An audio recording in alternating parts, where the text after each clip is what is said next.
Good. Thank you.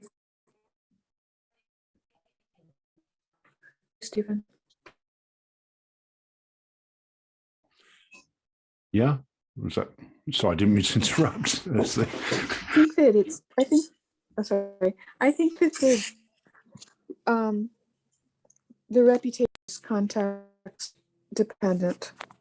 So I think that if it's not context dependent, then I think that it is centralized.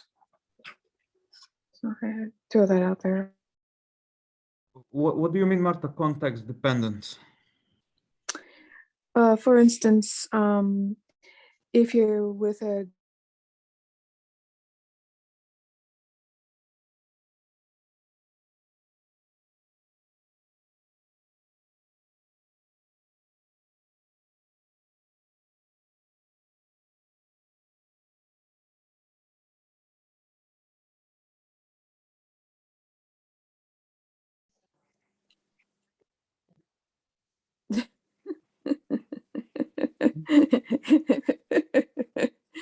it always works like this. Sorry. And that's okay. And then if you oh, Stephen got booted. Anyway, so then if you so but then if you say if you brought someone in from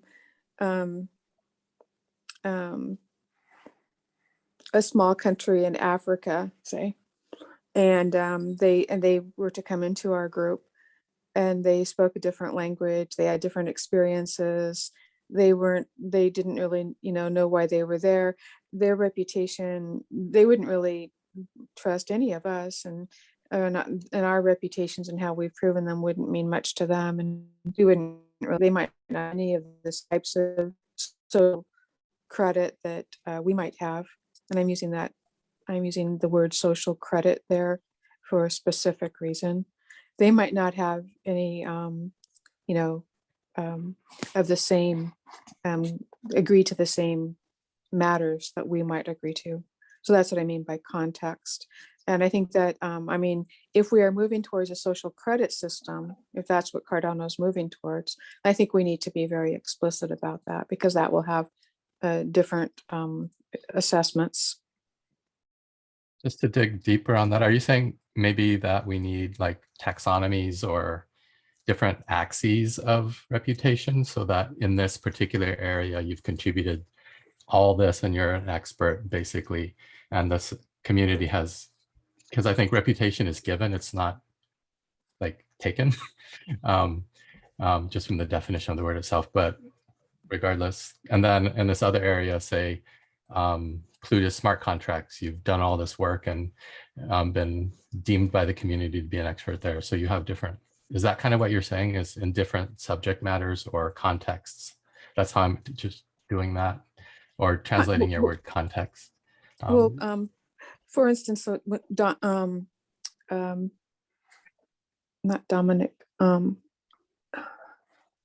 Jacob was just saying about Harvard, right? And he described Harvard as having good reputation and being deemed by, well, there's a lot of people that think Harvard has a bad reputation because they've had different experiences with it. Or there's people who may have never gone to college, who might have a very valid history, very contributing history that we wouldn't want to put the person from, maybe we wouldn't want to put the person from Harvard at a higher level than the person who has experience that's relative to what we're trying to achieve. And if we do, we may be cutting out an important voice. So I mean, I think, and yes, and it's given. Yes, yeah, exactly, Quasar. It's given, but true reputation is given, but we don't really. But defining that is not as easy as we might think. That's what I guess is how I would view it. So I don't know if I answered your question, or I might have just kind of blathered on a bit there. So I guess my mind's just jumping forward to it, because I think my ultimate outcome is I want a technical system that we build that actually we can implement and use. So I'm kind of jumping ahead to see what kind of code or on-chain things or that kind of stuff. I'm trying to build up this kind of foundation of things that need to be built for this. So I'm kind of trying to understand, with context, do we want a single score or do we need many scores across different axes or things like that? So that's kind of what's been percolating as I listen to the conversation. I think I might be able to speak to that a little bit and kind of put this in a user security phase.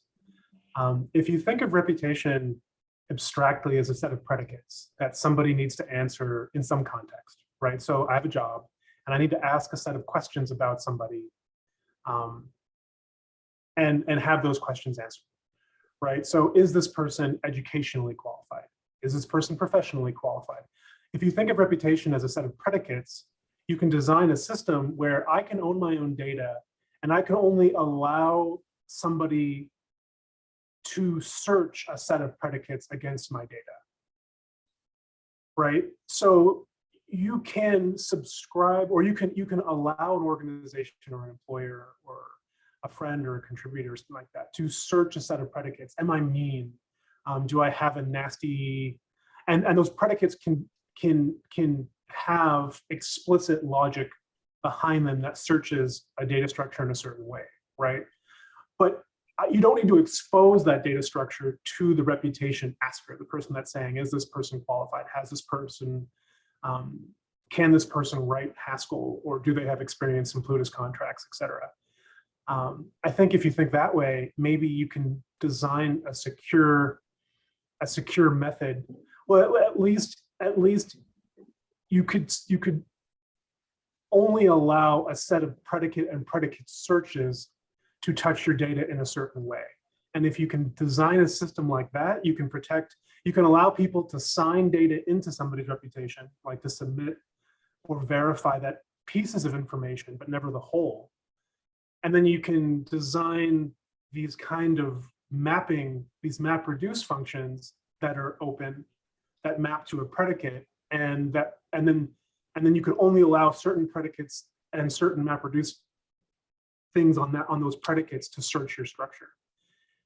So if you can do, and so I think in my mind, that's how I would think about mapping the system, is that if we can come up with a data structure that can house kind of verified documents about somebody that are structured in a certain way, then you can define a set of open MapReduces that could search a data structure and only look at verified information, right? So you can actually have rules about how that data structure is written too. So it could be its own little blockchain. Everybody can have their own little mini blockchain.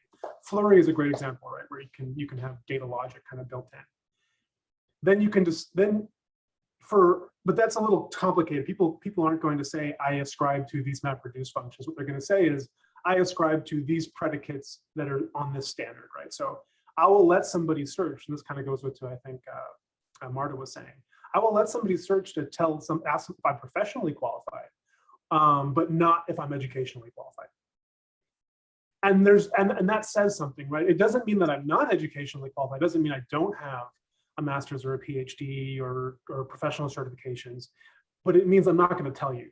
And that could be for any number of reasons, right? Like, so if I graduated from the Shanghai Technical Institute or something like that, I may not want to tell you that, because I may be worried that you're biased, or I might be worried that, something like that. Or maybe I want to be able to tell somebody that I'm educationally qualified, allow a search on certain education parameters. But I won't allow them to expose my school name. So I'm only going to allow an is educated in a general sense, but not an is educated in a geographic, or, you know what I'm saying? So I think we can, but we have to have a holistic view of the data, the algorithms that'll actually compute over that data, how the data goes in. And I think where people can control it is they can subscribe to a set of predicate logics and standards that they can then release to the community. So I'll let you ask of my reputation, am I educationally qualified to lead a technical project? You don't need to know that I have a PMP, or you don't need to know that I've been to business school. You don't need to know that I have a STEM degree. You don't need to know any of that. You just need to know that there is some logic out there that will allow you to map a set of search criterion for an educational qualification. It's kind of limited, and it'll pop back a true false, or it'll pop back a score. but those scores and whatnot are de-identifying the underlying information. I think we could design something like that but conceptually it's a little weird. So Benjamin's got his hand up. I'll just be interested to hear what he has to say with in response to what you've been saying as well.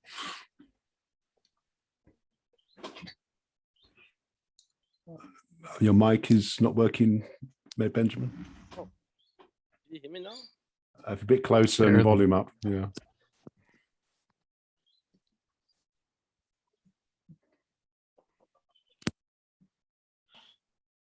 Can't hear you, so if you need it, hold it.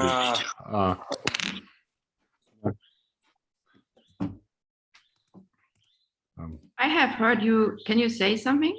Yeah. We heard you for a minute there. When you said, we heard you. Yeah.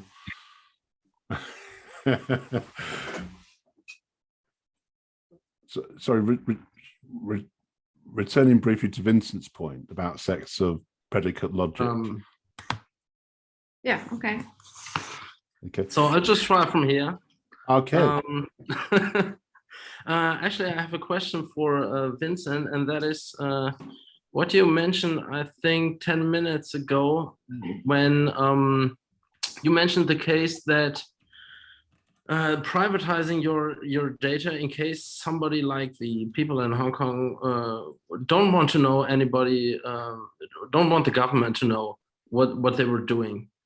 But now imagining the case, something like a government or whatever does a scan of people and want to know what were you doing. And if you go to this government and tell them, well, I don't want to give you any data, they will be suspicious, right? And they will say, well, that doesn't work. You have to give us some data. So how do you handle that? Well, I can imagine that the government can publish its own searches, right? So if you imagine these, you have a bunch of data that is signed by the institutions that you've attended, and there's some magic, there's a bunch of signing mechanisms where people can certify that you've done something, been in a place, et cetera. That's your reputation data store, yeah. Right? If you want to join the CCP, right? Like if you want to go become an analyst for the CCP, yeah, they're going to want to know your everything. Because they don't want to use our reputation system. They just want to search all the data, map it into their social credit score system. And if you want to work for the CCP, then you can unlock that data for them, and then they can see everything if that's what you want to do. But if you don't, like say you want to work for Tesla in China, but you don't want to, Tesla could care less. They just want to know that you have engineering prowess, that you've been on big teams, you've worked in manufacturing floors before, but they don't want to necessarily know where you've worked, because then you can build kind of an identifying past.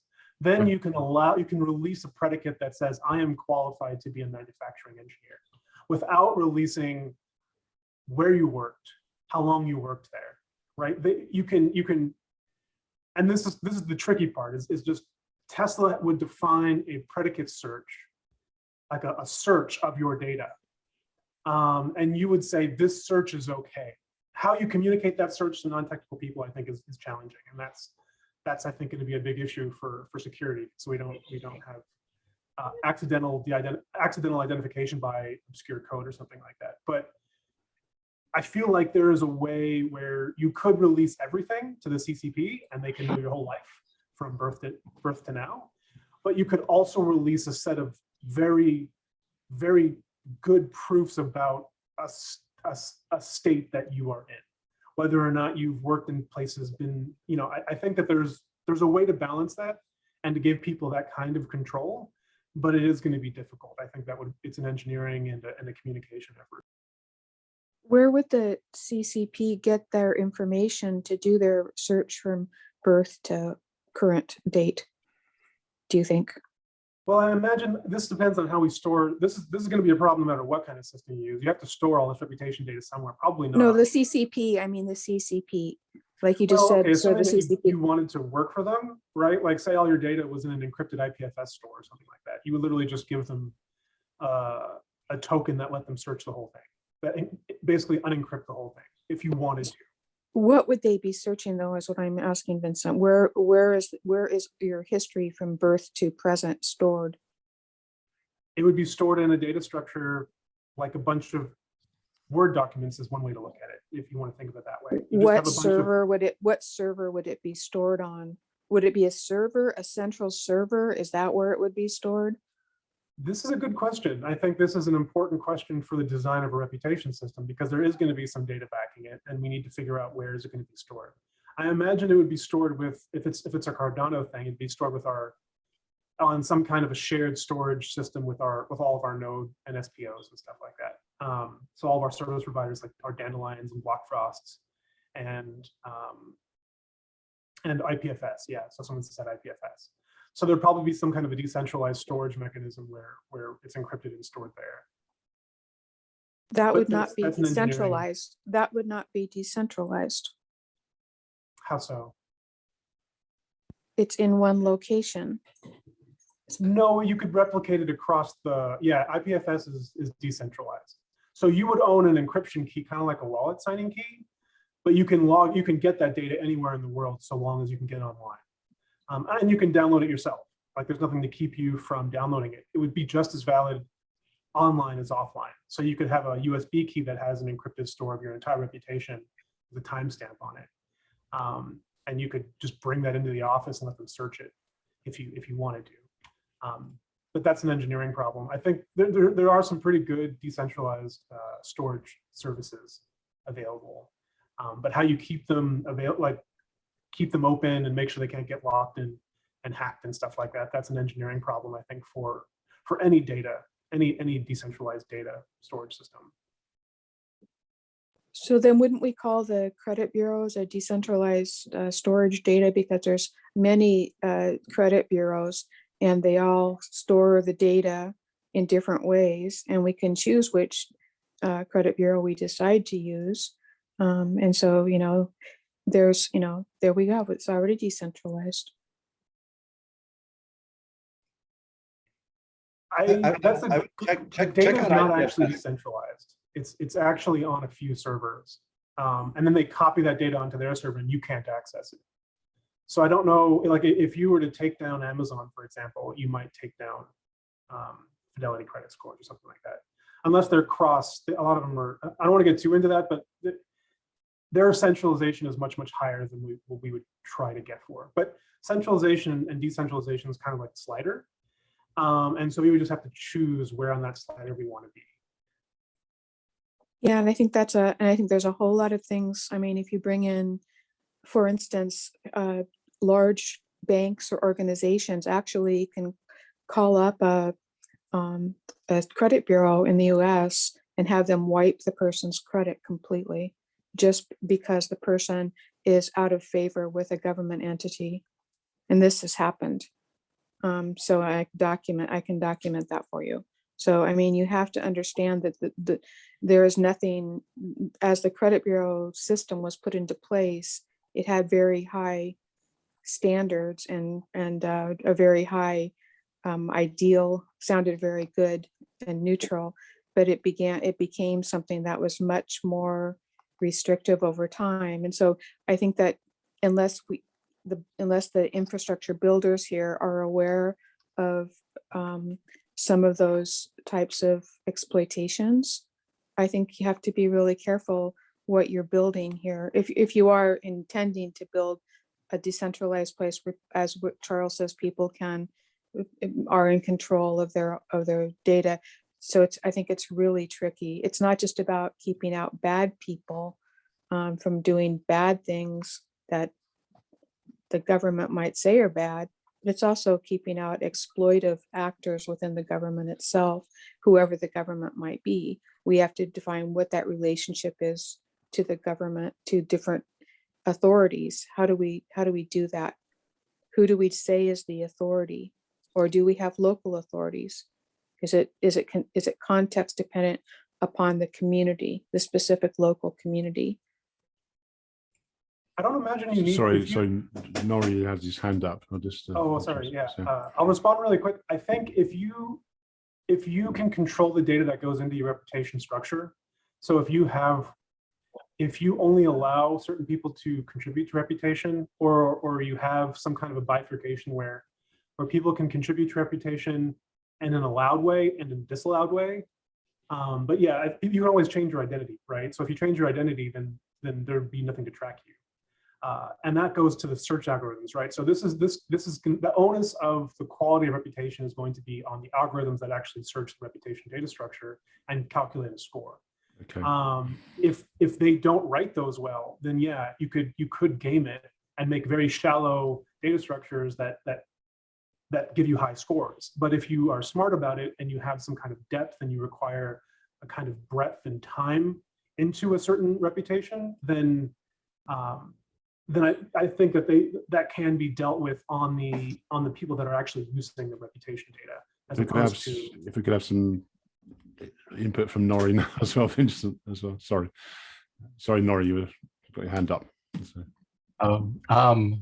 I'm trying to remember what it was there for. I think it's going way back when we were talking about how a possible UI could look for deciding what data to share with somebody. And I just wanted to bring up that Google already does this in other places. When you select login with Google, that service makes a request to your Google account and says, it's now requesting to share this piece of data, and this, and then you say, okay, or you unclick something. And so I think there is previous art out there that maybe isn't exactly what we need, but people are already kind of used to it. So I think it wouldn't be too hard to explain to the layperson at a high conceptual level. Like when we do that, nobody understands what OAuth 2 is and all this other kind of protocol stuff that's happening in the background. They just know that they're sharing name, email address, and then the scary one where it says my entire contact list, and then you can check that and say no way. But I think something like that would be really useful for this kind of stuff. And I just wanted to mention also, in my mind, I'm trying to clarify the difference between credentials, which are something that you've earned, and reputation, which is something that's kind of different. And if both things are working together here and we're considering all one thing, or are credentials one thing and then community, reputation, and value that you bring to it a different thing. Just to throw that in there at the end.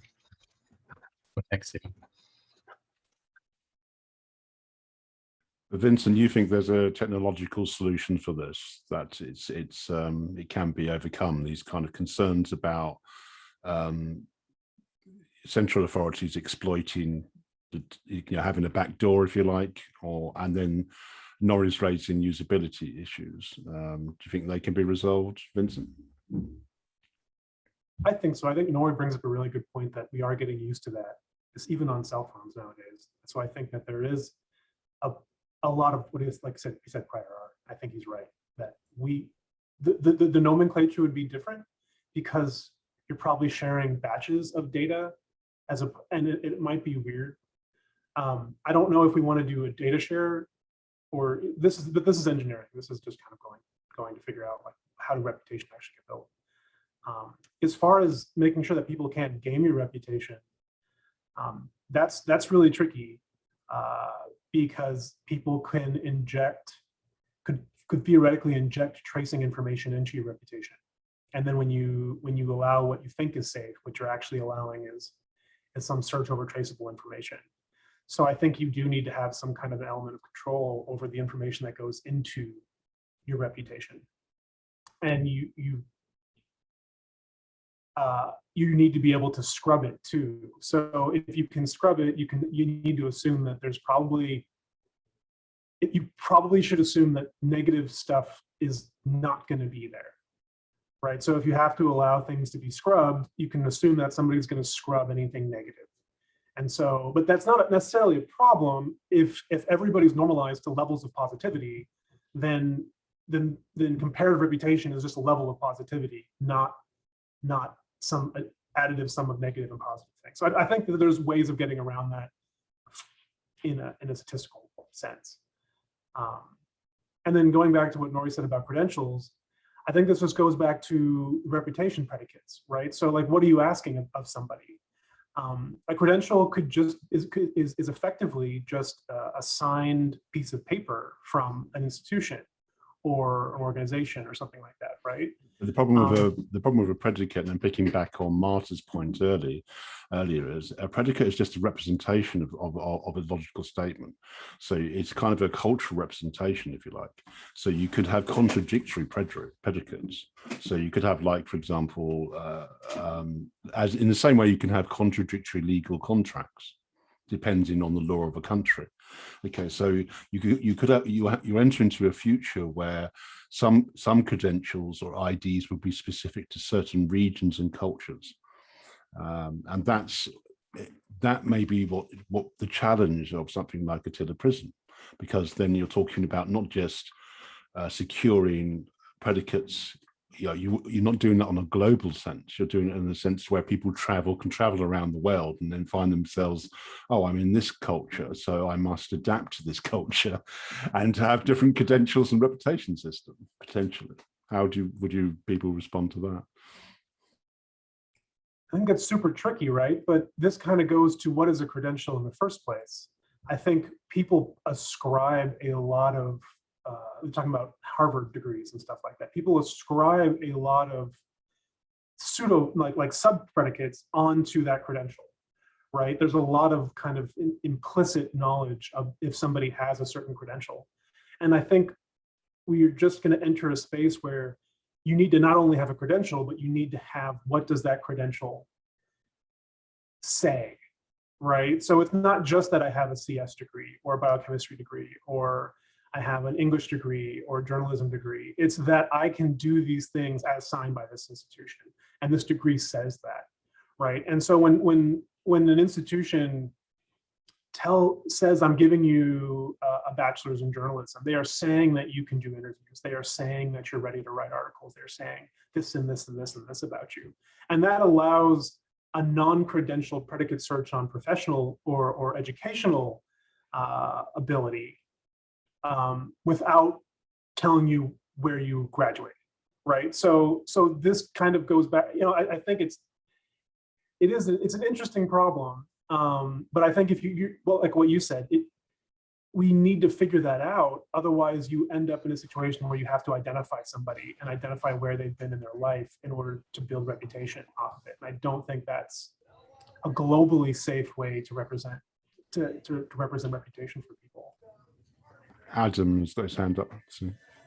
Thanks. Yeah, I thought I might chime in with, I think, another way of looking at reputation. At least it's a way of looking at trust, which I think is similar, because often when you're asking for someone's reputation, you're trying to figure out, can I trust them, right, in a certain context or environment? And I think there's a social element to it. And I think a couple of you may have been in a different Swarm session where I talked about something similar in a different context, but if you had this like a web of trust where, let's say I know I trust Stephen Woodenstall, right? Because I know I trust him. And therefore, if he trusts Nori really well, there's a good chance that if I'm interacting with Nori, and I know that whether I know it's Stephen or not even, but if I know someone I trusts Nori, maybe I'm likely to trust Nori as well. And then you could still build a whole set of like contexts around each of those. Yeah, transitive trust. I like that, Nori. It's just, I don't know, another way of looking at this type of system that adds potentially a layer of complexity, or maybe just a different way of looking at how to determine whether to trust someone. I think that also leads, though, isn't that what leads to nepotism? Kleiman had his hand up next. If you could, is it Kleiman? Sorry, I've got your name wrong. So. Yeah, it's fine. Okay. So Vincent, you mentioned something about searching on non-credential ability, and this is something I have thought about for the last couple of days. And basically, how do you judge reputation, for instance, of a good artist? What credentials do you need, and what is the non-credential part of the whole situation? Because in the credential systems, you have some kind of hard evidence like diploma or some kind of an ability, but how do you recognize a non-credential ability? And this is something I'm really struggling to find an answer for. And I just wanted us to discuss this because it's a really interesting topic that I think needs to be touched on. I think what I forgot the gentleman's name just said about trust is great, because you can't, Adam, this kind of goes back to the data structure, right? So if we don't just say I trust, if you say I trust to, so I trust to do something, then you could build a web that gives that kind of information without credentialing. But again, this goes back to the data structure and what kind of information we're storing, and then how you search that information. So Tyler had his hand up next, I think. So yeah, I was just gonna say that like reputation and credentials is all kind of like, it's a nested structure. If you start from like the smallest, I guess the kernel is like, I trust Steven, Steven trusts me, we work together. And then we create a credential, a peer-to-peer credential right there. And then anyone within Steven's network, then I'm verified by Steven. And that's kind of like an expand, it expands outward infinitely. And that's kind of like at, I guess, like a medium level, you have like the university system. There's a bunch of different universities throughout the world. And some of them are considered like really good universities. Some are considered not great universities. And within those universities, whichever university you go to, you build a reputation system within that university. And eventually you graduate and then you get your stamp of approval. It's the credential. And that's like, that group is verifying your identity or your skill to everyone else. And these credentials, they could happen anytime. Right now, it's just, there's a structure to it where it's very regimented. You have the university system, you have high school, you have middle school. But you could change where those stamps happen. And each time there's a stamp that verifies some sort of achievement, then that could be communicated to other organizations through some sort of zero knowledge proof protocol. That's all I got. So, okay. Oh. So I couldn't remember whose name was it, Kirsten or Ewan or so Kirsten? I have just came across about something that I find interesting. It's used for digital teaching. And I just found the social aspect interesting. They had avatars, and those avatars, like in games, could like scale up their equipment. And the equipments were associated with relevant assets or skills.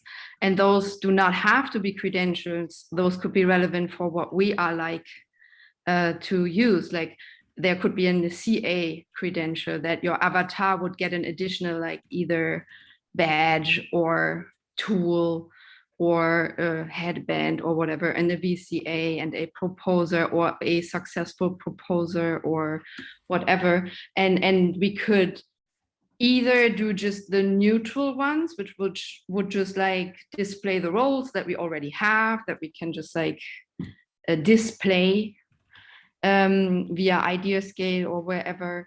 But I found it interesting that they would go off of like certificates that are, as we are discussing, based on a lot of things and might not be accurate as we think, or as accurate as we think they are, especially in a global world, right? I mean, who knows if my university, maybe I teach at a university, maybe my university sucks, right? But whatever. And I found that very interesting that they use kind of like social skills, and those could be very low key, and those could also be new member or whatever, like, you know what I mean? Or associated what you just said, like, I work together with this dude, so I have the same color of shirt or whatever. That's just like, I just came across it and found it very interesting because I, like for school context, because it's more engaging as the stupid, I'm the teacher and I praise you, so that means you are good, instead of like, okay, so we have avatars and they can develop, and those developments might be associated with a special skill that is associated with something interesting or whatever. So that might be, yeah. And That's that it. raises a fascinating point, because we kind of get into the weeds maybe too much about infrastructure for verification and having systems in place like the predicate systems that Vincent was referring to. But you have to remember there's a kind of a performativeness to trust and reputation. So why do you trust someone? Because of their behavior, you know. And so maybe if we could virtualize that. So you're disconnecting the risk of someone. There's always a risk associated, isn't there, with putting yourself out there. You know, oh my God, this person's going to think I'm this or that. And what if they know my past history? But if your past history is virtualized or gamified, if you like, then it becomes less serious, perhaps. But on one level, but it could be serious on another level in terms of what's important is made into a kind of verifiable credential by its performativity. Also motivating for people to develop and to take on roles if they want to equip their avatar. I suppose, yeah, because it gamifies it, doesn't it? It makes it engaging. Yeah. Sorry, Ewan had his hand up for a while. So Ewan, please. So, well, what I have to say about reputation and credentials is that credentials are always objective and reputation is subjective. Reputation has to do with the things that we do, and if we stop doing it, we lose reputation. But if we have a credential, we still have things to do to keep the credential, but there is always a third party involved on that everybody refers to verify that credential. And that's basically, those are two characteristics that defines that in my way to see it. The other thing is that trust has to do with more than reputation than credential, because you can have the credential, but you know, also the reputation counts. You know, you can be a certified X and Y, but you know, people can tell if you're a good X and Y or not. So yeah, those two things has to do with trust a lot, and I love the conversation.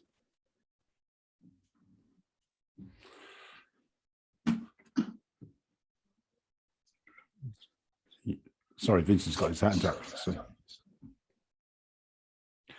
Well, I just wanted to say, I don't know, I think there's no reason to not do all of it, right? So you can have this web of trust, you can have these peer-to-peer assertions, these organization to individual connections, and you can also have state roll-ups where you have kind of these verifications of activities or things that people have actually done or contributed, or like art that you've done, you've written, or rankings or ratings or something like that. There's no reason to not have a system that has it all, and just to give somebody the power and understanding of how much data is being collected to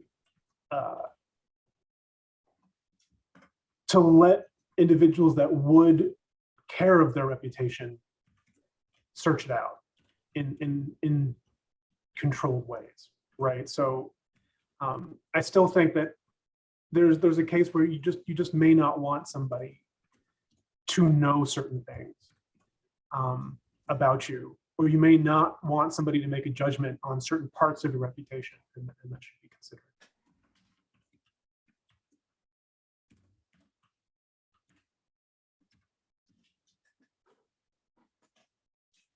Sorry, Martin's got her hand up. Thanks, Nori, by the way. So just to give an example, say if we understand, and I hate to just, well, anyway, if we understand, so yes, you could build something like that, and that would define what is a good reputation for the group. But say you have culturally, say with computer programmers, they're traditionally male, and they traditionally are identified as, if they have a certain male nerdy look to them, they are considered more likely to be considered. Other male programmers would think, yeah, hey, that person could be part of our group. But if you brought in like an 8-year-old girl and who maybe was prodigy at programming, you might want to laugh at her, so you would exclude her. So I think that there's things like that where you're not, if you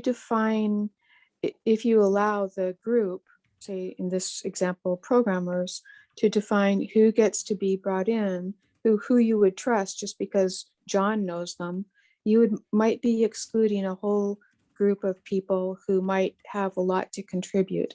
So, I think that there has to be some kind of a opening or gray area defined that's part of the algorithm. And I don't know how you do that, because algorithms are dependent on data structures where where you have to put information into a field and then reference that field. So how do you do it in a way like you could do it through AI, right? How do you do it through a way that would allow for this more of this grayness of allowing unexpected unexpected entry into the circle of influence? I suppose one possibility is some sort of random mechanism, a randomization mechanism. I'm just thinking what you talked there about opening up and having some grayness, and it's kind of where you have, I think Vincent referred to kind of subsets of, there's always, with a certain credential, there's maybe something already associated with it.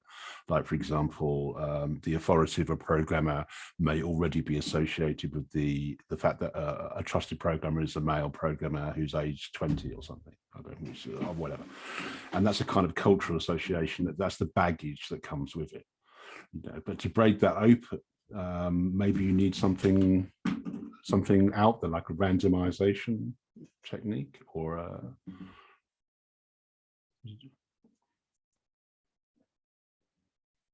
don't know what anyone might have thinks.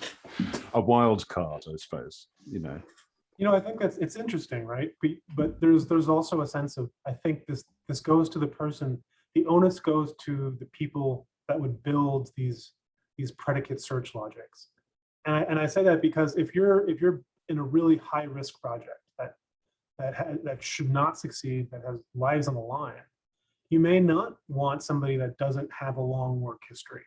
And just because being male makes you more likely to have a longer work experience in a certain trade, I don't think that should hurt you, or that the person that's trying to build a low risk team should be prevented from searching from that.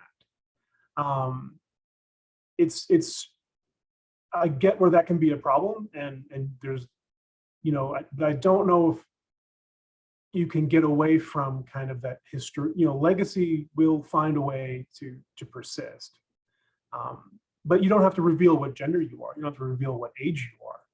But yeah, if you're an 8-year-old female programmer, there's probably a lower chance that you have 5 years of experience, probably a very low chance. And so if somebody searches, do you have 5 years of professional experience in these domains? Yeah, it's going to come up false. But that's not to say that she's being discriminated against. It's just that search won't succeed for her until she. But then there might be another person that says, I just need someone that has 6 months of experience, and then she can pop that. Ken's got his hand up. I was going to say that, yeah, the idea of randomization is good if you're trying to get out of set expectations. Going from the idea of predicates, like what that sort of, you can sort of look at it like a function from predicates to permissions.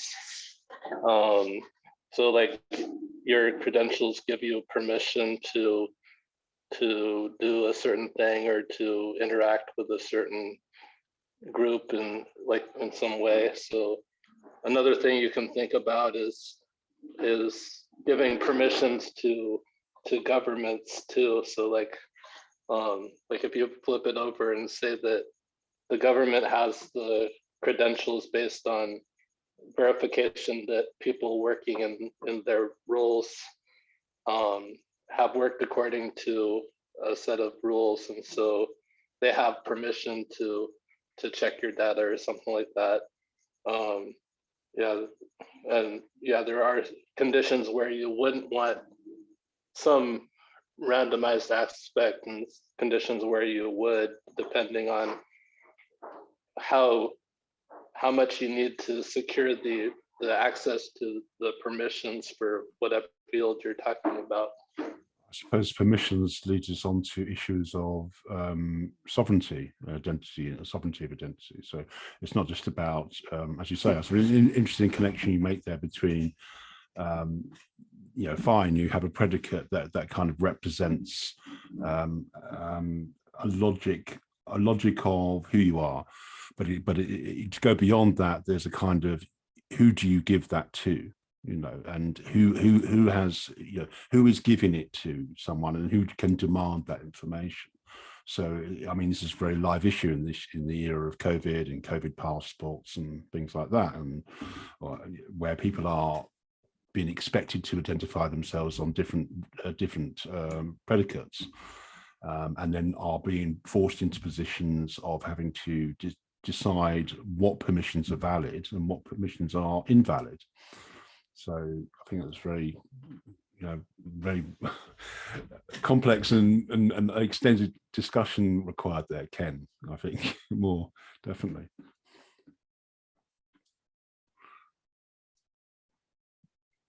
I don't know if anyone else would like to chip in on the permission side.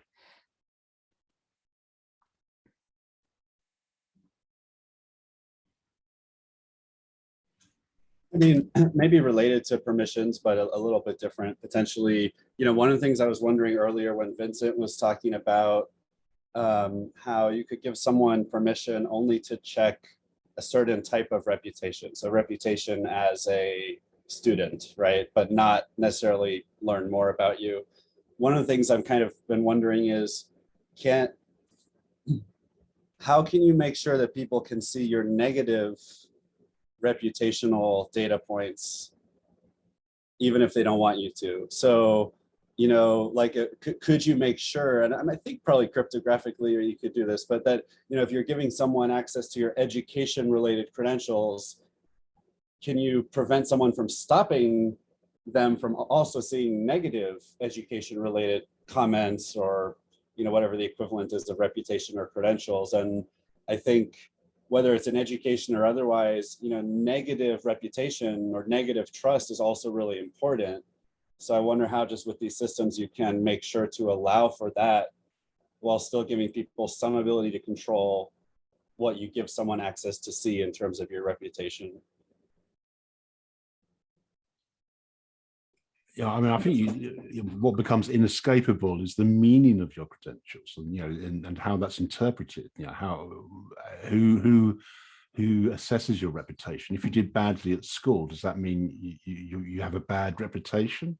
On one level, it does in terms of the school performance. On another level, maybe you went on after school and became a computer genius or something. You know, self-taught genius or something. You know? So. Is that recorded? Is your self-taught reputation recorded? You know, so we keep coming back to this, for want of a better word, socialization of reputation. Maybe, you know, I mean, maybe, and I think Kirsten picked up on that in terms of, you know, how we perform reputations. You know, and maybe that's a pathway to a solution. I'm not sure. So Vincent has got a hand up. So. Yeah, also Adam, I think, you know, a very important point is that that challenge what we do here, actually. We try to hide some part of our reputation. It's kind of deceiving the transparency of the integrity of the person that we are, you know, the subject. So I think it's relevant. As we as humans, we want to hide that we have such and such areas, or I don't even want everybody to know. They see like I'm mad, but I want them to see that they're happy. So yeah, but the bottom line is that reputation for me is everything. It's positive and negative, because, you know, at the end of the day, you know, there is no way to find someone perfect. So I think this is a really interesting problem from an engineering perspective and an algorithmic perspective for the reputation people, right? So if you give somebody provenance over their own data, if you say that if you give somebody the power to not only filter what data is read when somebody looks at your reputation, but also what goes into your reputation to begin with, you probably need to make the assumption that there will be no negative. And is that a bad thing? Are networks like Facebook and whatnot that allow downvoting, that allow negative criticism to stay on walls, are they positive? Do they help in any way, shape, or form? Really? Probably, I don't know, but I would, from what I've been reading, the answer is no. That most negative comments and negative reputation is noise, and it's also the easiest to gain. So if a government or an organization or a nasty relation wanted to destroy you, they could spam your negative reputation. And so if somebody did a simple ad, a count of negative versus positive, you would, for the rest of your life, as long as you use that identity, be negative.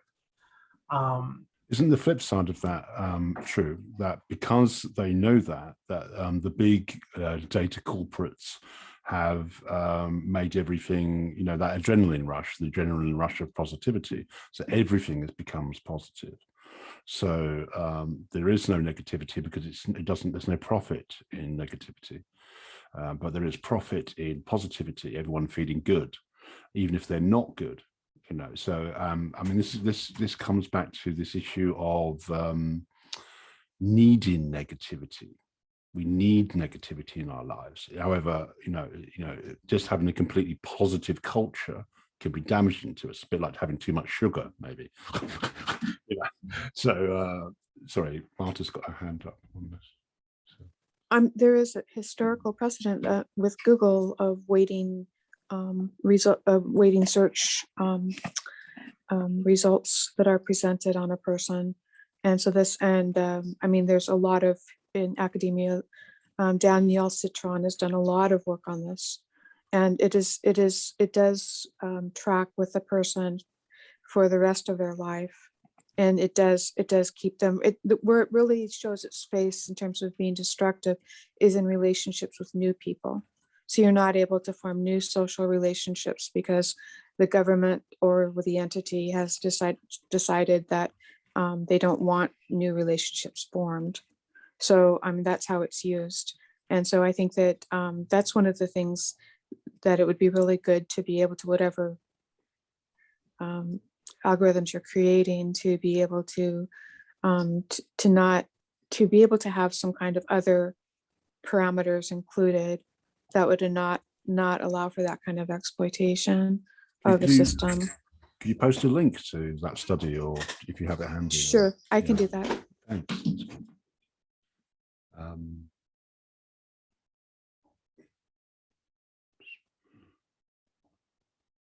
Yeah, I mean, I'm not familiar with the. That's why I wanted to look it up. I'm not really familiar with that, but I suppose. I mean, I think there's laws in certain countries now where you can require that your data be erased. And how effective that is another matter as we go towards the blockchain era. But I suppose the huge challenge of the blockchain era is its immutability. But then that's its danger as well, because it's great because it's immutable. It's dangerous because it's immutable. So we could end up in a situation. I think the only maybe way to mitigate that is to have parallel. Is to end up with a system of parallel systems where, you know, some will say this is what this person means, and this is another system saying this is what this person means, and there's some sort of competition between them. Well, I think that's really important. I mean, I think if I think about the system in the United States today, where 3 companies that all act basically the same way determine your reputation for financial purposes, well, financial living. You know, you can't rent an apartment without people checking your credit score. And if you had a medical issue 3 years ago and everything went out the tubes, but you've totally recovered in terms of your trustworthiness, they'll decide whether you're going to get access to anything or not. at least if it's a system where the data is available, right, on a blockchain or to some degree available, and everyone has to figure out for themselves or choose which institution to trust to interpret the data, then they're competing, right? And even if most people like act in a way that we don't think is moral, at least it's a competition, right? And if I'm trusting the wrong people in my life and not willing to trust people I should, that's going to hurt me and I'm going to lose out. And the people who are willing to trust the person who should be given a second chance, you know, they'll win out, at least economically. Does that take us back to a more deeper truth about the nature of competitiveness? I suppose it relates to game theory a little bit, maybe, in terms of how blockchain's been, how the original safeguards were worked out for Cardano blockchain, for example, and to work out what are the zero sum and all that. But do we want to enter a world where there's a kind of game theory competition between different reputation systems in parallel?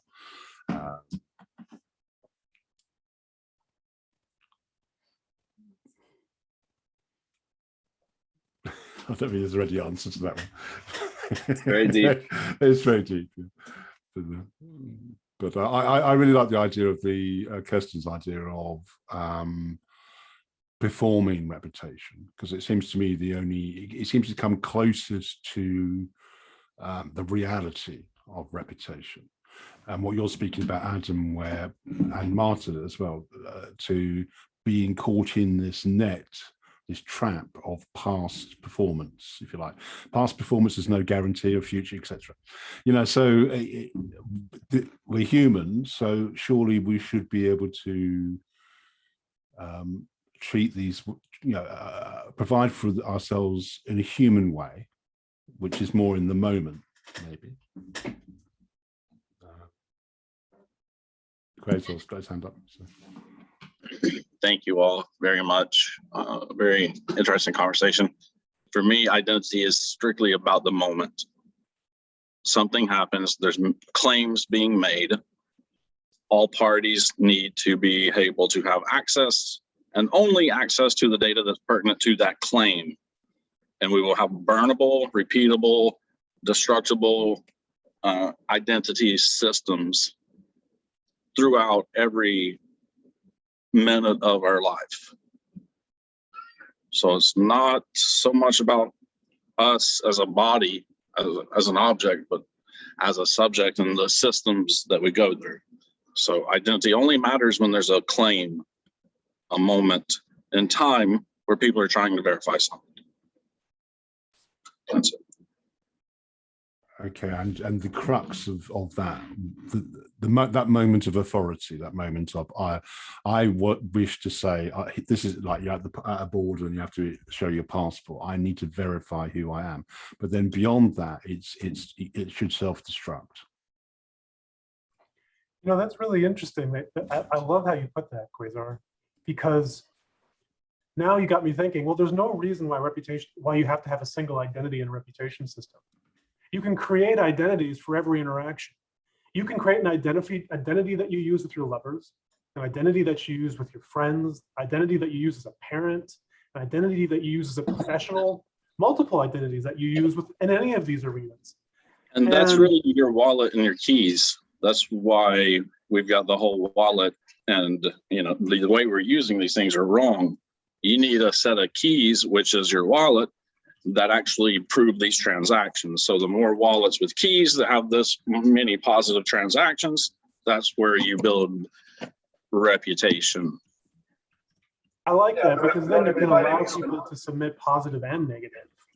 But then when you go to give somebody reputation, when they request reputation of you, you can choose which identities you want represented. And if somebody submitted a bunch of negative stuff on one of your past reputations, you can just not use it. You can literally just let it disappear into the ether and it'll be unfound. And this way you can get both. So you can have a professional positive and negative, but if you have a really nasty employer and the guy does a bunch of cocaine and then starts spamming you negative stuff, you can just say, yep, I don't want to use that professional identity anymore.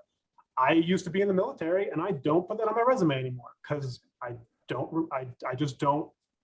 relate to it. I don't want that being a part of the decision makers that my employers use anymore.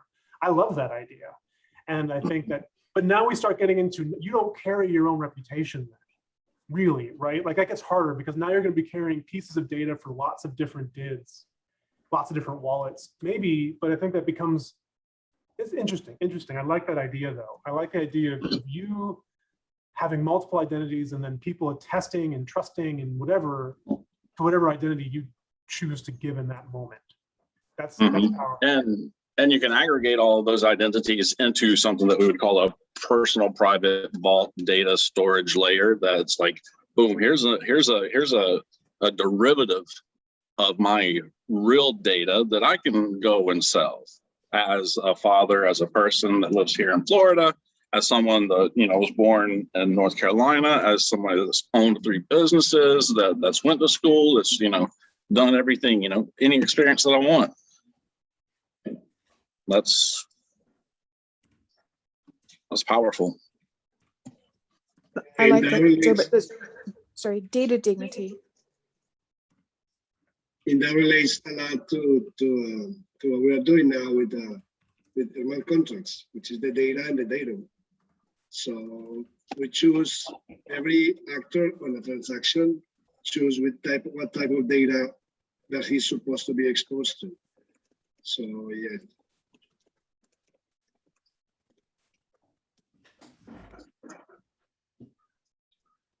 You know, fundamentally, it's an easier system to design too, because now you can just expose what wallets or what public keys are you want to give somebody to do whatever reputation calculation they want to do.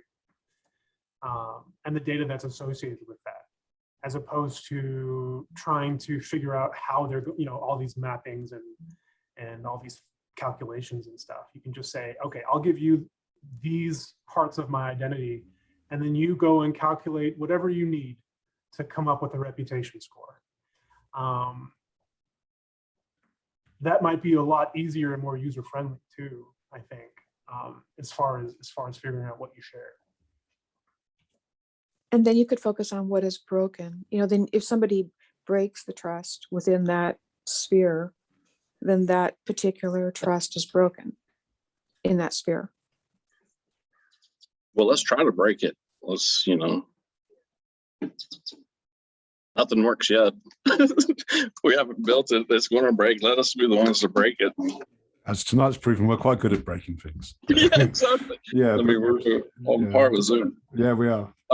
If I can say one last thing, I think it's also, looking at it this way, allows us to not strictly anchor ourselves to Atala Prism, but open up and look at the systems that Atala Prism uses, use other systems that are, you know, that'll connect with it, such as, you know, side tree protocol, Hyperledger. There's many other ones that we can do this on and still actually accomplish Atala Prism mass scale DID adoption, you know, at the same time, which is the DID adoption first. Okay, Benjamin. So. Yeah, I'll try again here. Can you hear me now? I can hear you, yeah. Okay, cool. So I really like this because not only because of the technical issues, I lifted out the NFT stuff, how that will be done, and the authority that grants certain NFTs, for example, in this case. But what I really like about it is that you have to reflect on the process of granting access or whatever you're doing. Take, for example, Stack Overflow. So if you're on Stack Overflow and you see someone with a reputation of 10,000, what does that mean? That means nothing. That means that he has posted a lot of stuff, but if you're on the wrong stack, it could mean, or even on Stack Overflow, if you're asking the wrong question in the wrong programming language, it could mean that someone with a much lower reputation would answer perfectly better than this guy with a reputation of 10,000. So in this case, you have to specify what we, I think, said earlier, and what would be visualizable by what Kerstin said. You would have to say, for example, take this catalyst thing or something. if you want to become a tutor or something, then you would have an NFT with that you have actually done something. So if you want to become a tutor, it would make sense that you have done something like that before, so you can so you know what you're talking about, and that could be visualized by whatever. And yeah, so I really like this idea that you can mint these NFTs and then throw them away and just live for the moment. I think the visualization idea is fascinating. I know some people here also work on visualization in other areas, but it comes back to mentioning Stack Overflow and things like that. It's often about the weighting of the reputation. Okay, so again, which I suppose relates to the meaning. Like, I think this has come out with, if it's Tyler here, about source cred configuration, which is a kind of a logarithm for social credit, where if you reward people for posting posts on Discord, you could just end up with people posting lots of posts on Discord, but they're kind of meaningless, you know, and that's the reputation. So you need to weight the meaning of something. And I think source credit has also found that there's something called retrospective contribution. So let's say you did something 5 years ago and no one noticed that you did it. And it was really important what you did 5 years ago. And but it only becomes important later. And that goes against all these kind of very simplistic reputation systems, because you need to, one, have it recorded, and one, it have its presence throughout the years. So it arrives at a new context and people say, oh yeah, what that person did was really valuable. So there's those kinds of issues as well. And actually blockchain makes that possible, which is interesting. It's not just going to be about a popularity contest.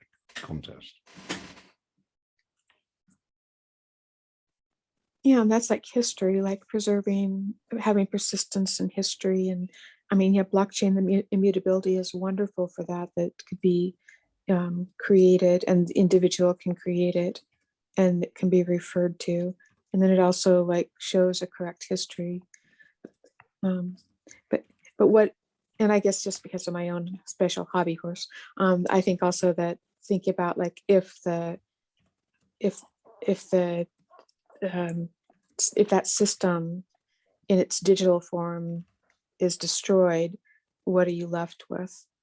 So in my instance, I create physical books next to my online presence, so I have some alternative.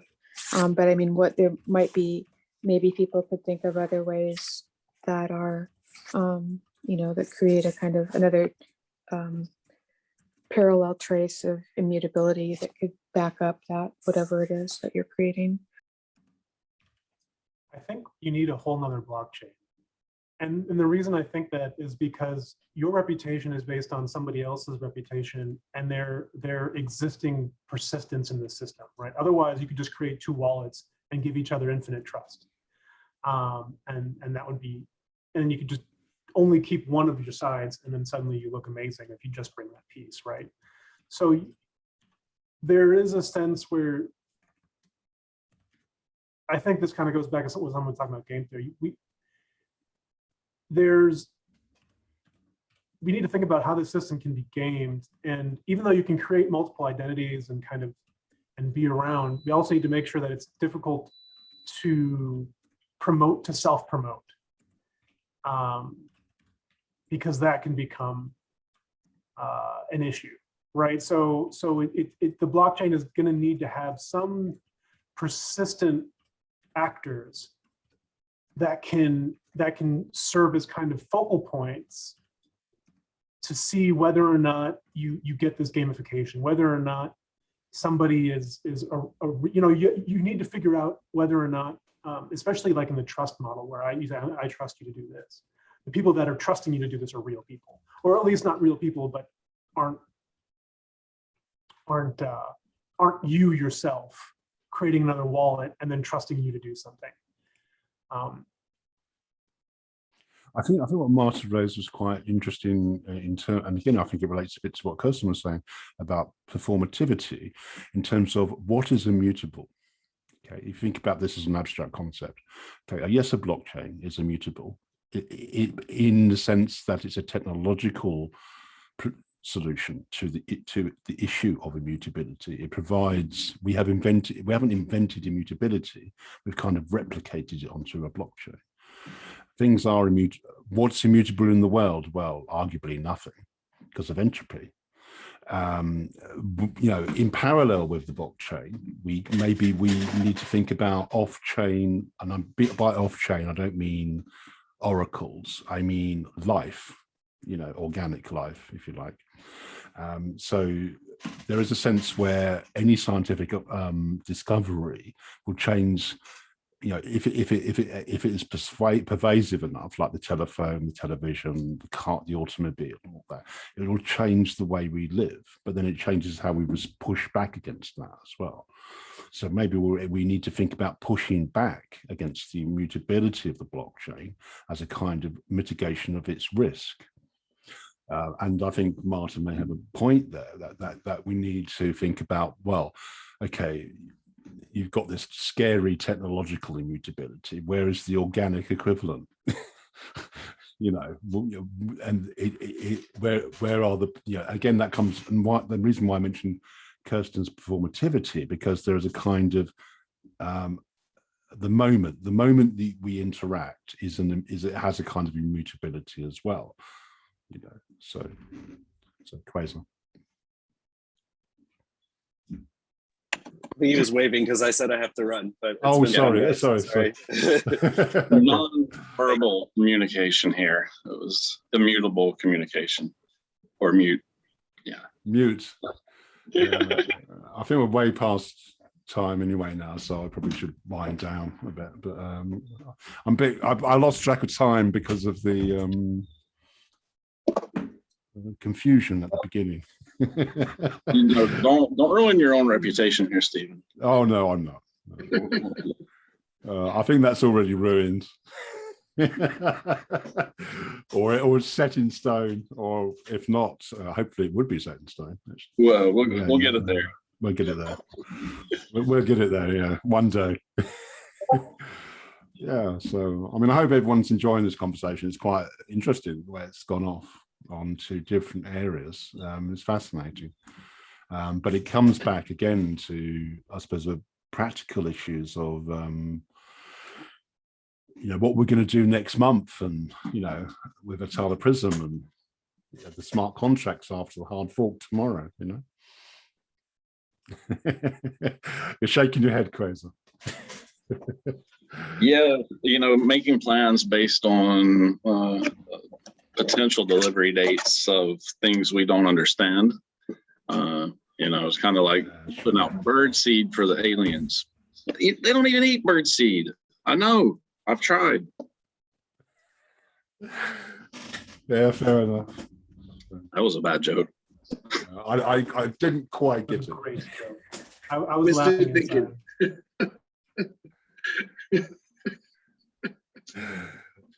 I'll catch up. I'll catch up eventually. I think it's very exciting. I mean, what excites me the most? You know what excites me the most? The best part of what is going to happen tomorrow in the 23rd, in the 24th, is how you see those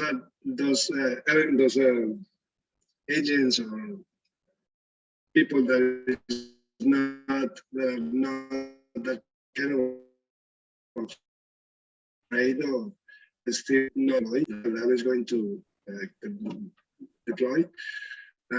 They make comments that are, you know, I mean, it's very difficult to keep them quiet. But the beauty of the whole thing is that with the development, I just don't see how they are going to face their followers with the things they say. You know, I'm talking specifically of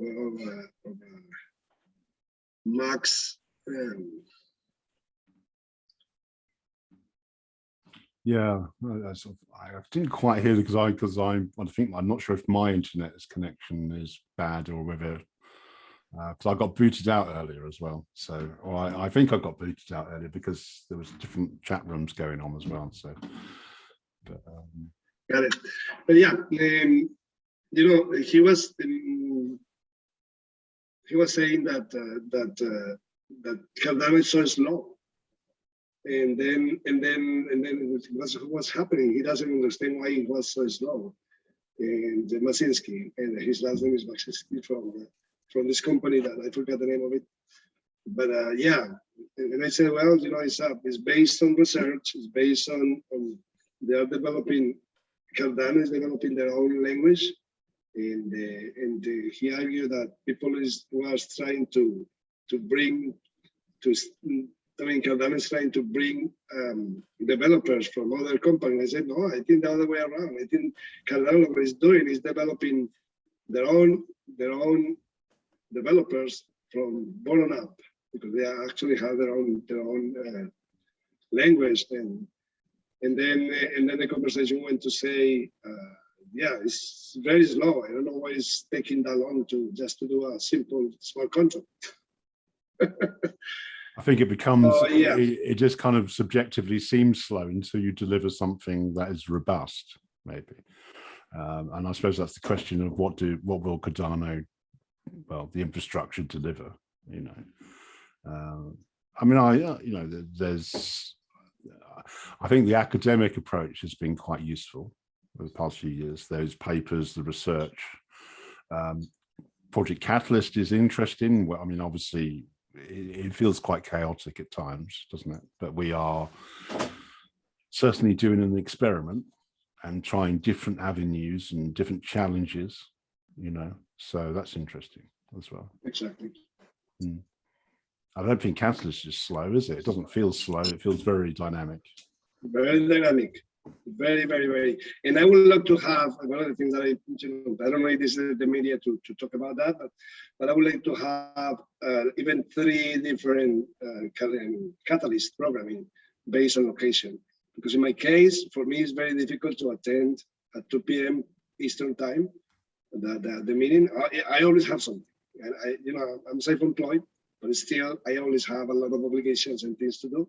So I can imagine a lot of people in different, in this Western Hemisphere, different commitments, how difficult is for them as well. So one of the things that I think will be very effective will be to have not 2, but 3 different catalyst events. Yeah, I mean, I know I've been involved with Eastern Town Hall, which is held, I think they're now moving to Saturday mornings at 8 UTC. I think they're going to do it, or 10 UTC, something like that. It's not Wednesday at noon, I think it is. No, the Eastern. No, Thursday, I'm sorry. It's going to move. It was on Thursdays, but it's going to move, I think, from next week into Saturdays. And that was because I thought it was at 9 a.m. on UTC, Saturday. Yeah. But there could be, certainly as Catalyst scales beyond, I think it would make sense to have other regions of the world have their own town halls. It makes perfect sense, yeah. But I think the best way to do that would be just to go ahead and do it. But that's easier said than done, I know.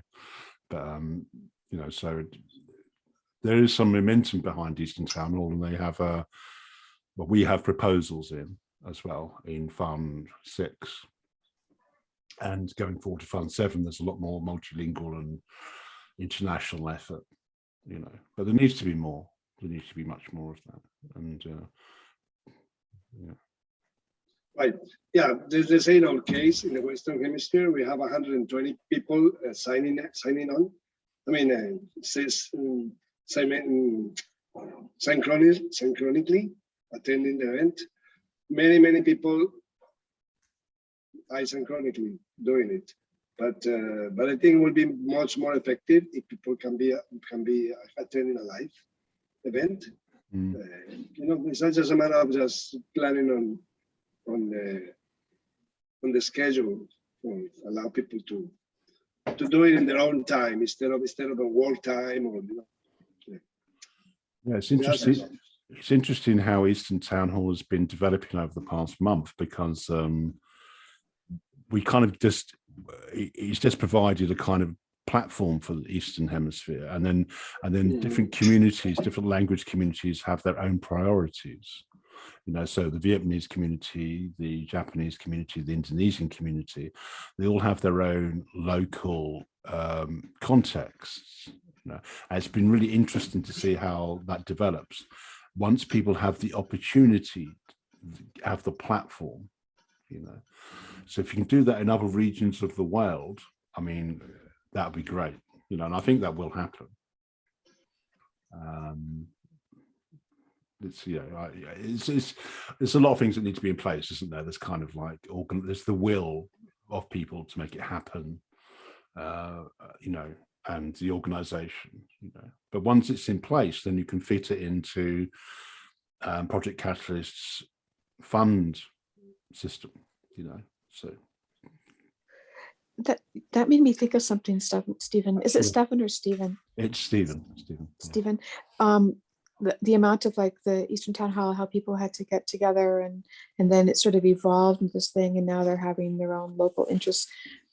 You know, that introduces the element of time in terms of building reputation. So, which would be curious. I mean, it'd be interesting to incorporate something like that, where one doesn't establish reputation until after a specific amount of time has passed, or a certain engagement. Like maybe there's a neutral time, a period of no reputation for any particular group. So just curious about that. Yeah, I've been really conflicted about that issue, because I think we've had it in Catalyst where people we will use that term veteran, you know, like the veteran CA, or I've been around since Fund 1 or Fund 2 and so on. But that in itself, should that grant reputation in itself? And should no. Exactly. Sorry, go ahead. Yeah, so an entirely new person who comes along could be more trustworthy than someone who's been around since Fund 1, for example. But yeah, no, I know, but I didn't mean that the time that they're there makes them have a good reputation or a bad. I just meant that it isn't built until after a certain time. It doesn't have to be that long. Do you know what I mean? Just so somebody, I mean, I don't know. It's just popped in my head, so I haven't thought it out much. But I just wondered if maybe there's a way if there's a little bit of time so that things can congeal, so that because like say if we're talking about what Vincent was talking about, how things are built out because Joe trusts Bob, you know, and then it goes off the networking, that sort of network structure, that doesn't really happen until over a certain period of time, right? So just curious of how that. Perhaps it's time, but it's also, again, I keep coming back to it, this socialization. It's almost as though reputation is not something static. It's something that has to be, it's like playing a record, you know. You have to, I noticed this at Eastern Town Hall, that when you go into different rooms, like the Vietnamese room or the Japanese room, there's different concepts of reputation in each of those rooms. There's different ways that people react to each other. There's different ways people are polite to each other, for example, or give respect. For example, in the Vietnamese room, respect is typically given to older people. And in the Japanese room, there's a kind of sense of deference that goes on that may seem like deference to the West. And what's happening there is in real time, referring back to what you raised about time. But it's a kind of, again, a performance of reputation. So they know they are from the same country, the same culture, and they are performing their version of reputation in their, if you like, in their country. That would be fascinating to have that. Have you analyzed that in any documented way? Well, no, I mean, because it could be it's very subjective because I obviously I don't speak those languages, so I kind of just I just get this when I'm involved in the coordination meetings, we have feedback, and we're trying to document this in terms of I'm obviously not in the Eastern Hemisphere. I'm in the United Kingdom. So, but the Eastern Hemisphere people are going to document what they're going to do, and lessons will be learnt in terms of how, for example, what would an Eastern Hemisphere governance look like, for example, which could be really fascinating, in terms of, so. But these kinds of experiments, as Jon said, need to be repeated elsewhere as well. So well, they are being in Africa as Vada as well, but more so. Interesting. Very interesting. How would you do it? How would you do reputation for the homeless people? Because I know you're involved in that homeless project. Yeah, that's different because that's more of an experiment in approach. What I'm trying to do there is demonstrate that you can't be prescriptive when you're reaching out to people. So, for example, I suppose the idea, if you think of John Carter, he went through to Ethiopia. And he spent years trying to gain the trust of that community in Ethiopia before trialing the identity systems. And so it's like an equivalent to that. It's like if Cardano wants to help disenfranchised people, economically excluded people, it's not a question of Cardano going to community and saying, look, we have this solution for you. That's not how it works.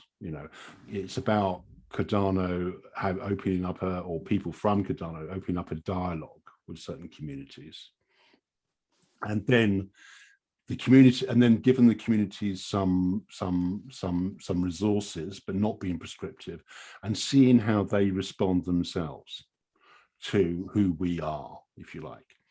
And that's what I'm trying to do. I mean, I'm not going to do that personally because someone else is going to be doing that, but I'm helping manage that. But that's the aim, and the aim particularly there at the homeless is because, and I've done homeless projects in the past over many years, is that they usually represent a spectrum of very varied spectrum of different backgrounds. People become homeless for very different reasons. You can get university professors who are homeless, for example, and there's lots of different problems that people have as well, like drug issues, alcoholism, mental health issues. There's also a lot of migrants who are homeless in the UK anyway, and refugees as well, So it's like a microcosm of the world's problems, if you like. So I don't want to be, so it's a good test case for how, if you answer that question, why are we in Cardano? Because of Cardano's values. That's one reason. Some of us are, because we hope we can change the world for a better place, to make it more, to give people more economic autonomy. But how would you make someone who's homeless that? Or has less education, or has health problems, that kind of thing. So that's where I'm going with that, But we'll see. We'll see how it goes. It needs to be fun. Vote for it, of course. But but no, I think it's going to be a good project, and hopefully it will be voted for, and it'll be. It's also the concept of what is a community as well. Communities aren't just localities, for example. They're not just, or religions are communities, I suppose, as well, or, there's different cultural communities, but there's also communities of shared experience. And so if people are homeless, they often will have a community based on that experience. I suppose an analogy could be made between veterans of war, for example. People like soldiers who have been to war often will form a community where they have that shared experience. So there is that as well. There's a really interesting thing that happened in Washington State, and that we have a large veteran community that lives up in the mountains, way up in the mountains, the ones from the Vietnam War, and they've done really well there. I mean, they very isolated amongst themselves because of trust issues, you know, and they have but they have built their parameter, established their parameter, as they say. A lot of the homeless nonprofits have wanted to drag them down and into nursing homes. And that's created, and the state wants that because of the funding that they'll get if they do that. So there's a really interesting dynamic going on in terms of like what is an established community, what is sovereignty, what is autonomy within that kind of experience. And so for the nonprofit organizations, they have a lot of funding, so they, you know, they can put out media stories that make it seem like they're doing good, but really they're doing destructive. So it's very interesting. I'll be really curious to see. I don't know that much about the homeless in the UK, but I kind of personally experienced that because some of my background, I think I'll post some links here to the proposal text, but I mean, for 5 years in the noughties, I helped homeless people in hostels organize their own autonomous representation. And we often had the experience of what we called charities parachuting in. They come in, and often they'll have these ready-made solutions, and then but a lot of it is then they will go away again. You know, so there's no, they kind of vanish. I've worked a lot with homeless artists for a while as well, and that might be interesting from a modern perspective of NFTs, because again, they would often be exploited for their kind of, oh, look at this poor homeless person who's done this piece of art for this bit of charity funding that we have, and then the charity moves on, and then they're just left behind, you know. Whereas in this era, what if a homeless person's art was made into an NFT? You know, what if it had some continuity? You know, and again, you realize what people do not have. You know, what homeless people lack is, that's one of the things they lack, is a sense of continuity, because continuity is a privilege. It's something that you are granted once you have a certain reputation, have a certain access to society. You know, so I worked for about 5-6 years in that circumstance, and also often had to push back against politicians as well, who would argue for centralized solutions, you know, where often they see things as problems, you know. So okay, you're homeless, so you must have a drug problem, you must have a mental health problem, we've got a solution for that, you know. And then it becomes about packaging who you are in that solution. But often the real, well, it's not a problem, it's just that people are in that situation because of maybe how society is in the first place, going back to the Vietnam veterans, for example. You know, they're not a problem, they're kind of a solution, if you like. you know, because they responded to a problem, didn't they? Sorry, Benjamin's got his hand up there. So. Go, Benjamin. Yeah. I also wanted to say that it's always seen as some kind of problem, and probably I don't know any numbers, but I guess that 95% it is a problem, homelessness. But there is an amount of people that choose to be homeless and did it on their own. I did it when I was 17 for a week or two, and I hung around with some punks that they weren't homeless. They had squatted a building, so they were not really homeless, but for the system they were probably homeless, and at least for a certain amount of time. And this gets you some problems, because you cannot do the stuff that I realized then was some kind of problem. You have problems with money, and get a bank account or something, everything you need an address for is a problem. And this, I think, blockchain technology can help there as well, because this will be left out then when you don't have these, or when authority files are more splitted, probably. Yeah, again, it comes back. I mean, my very early, I went through that same cycle through in the 1980s. Actually, I was in the squatting community, so I squatted in London, and I was an anarcho-punk. I may not fit, but there you go. And so I lived in communes and stuff like that, and we protested against the state and everything. And that was before I became an office worker, a bit later. But so they,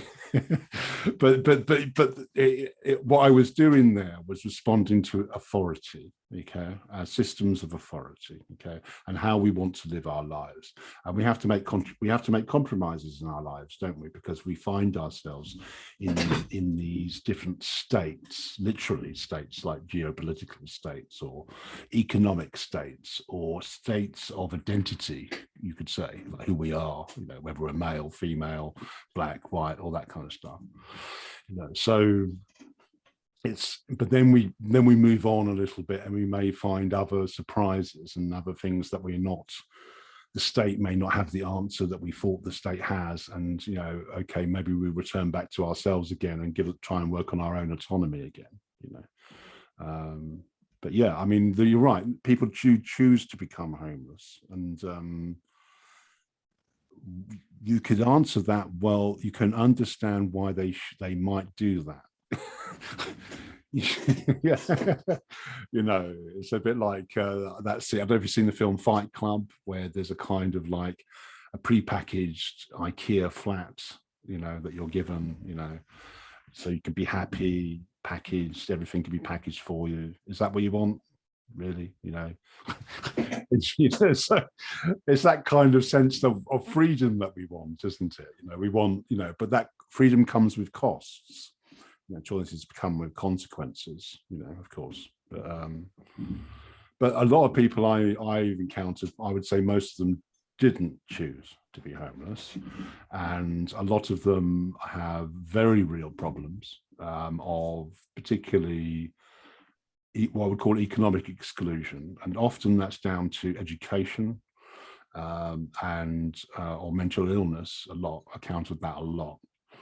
And the other big factor is migrants, you know, the migrant community as well. A lot of people looking for new opportunities in other places.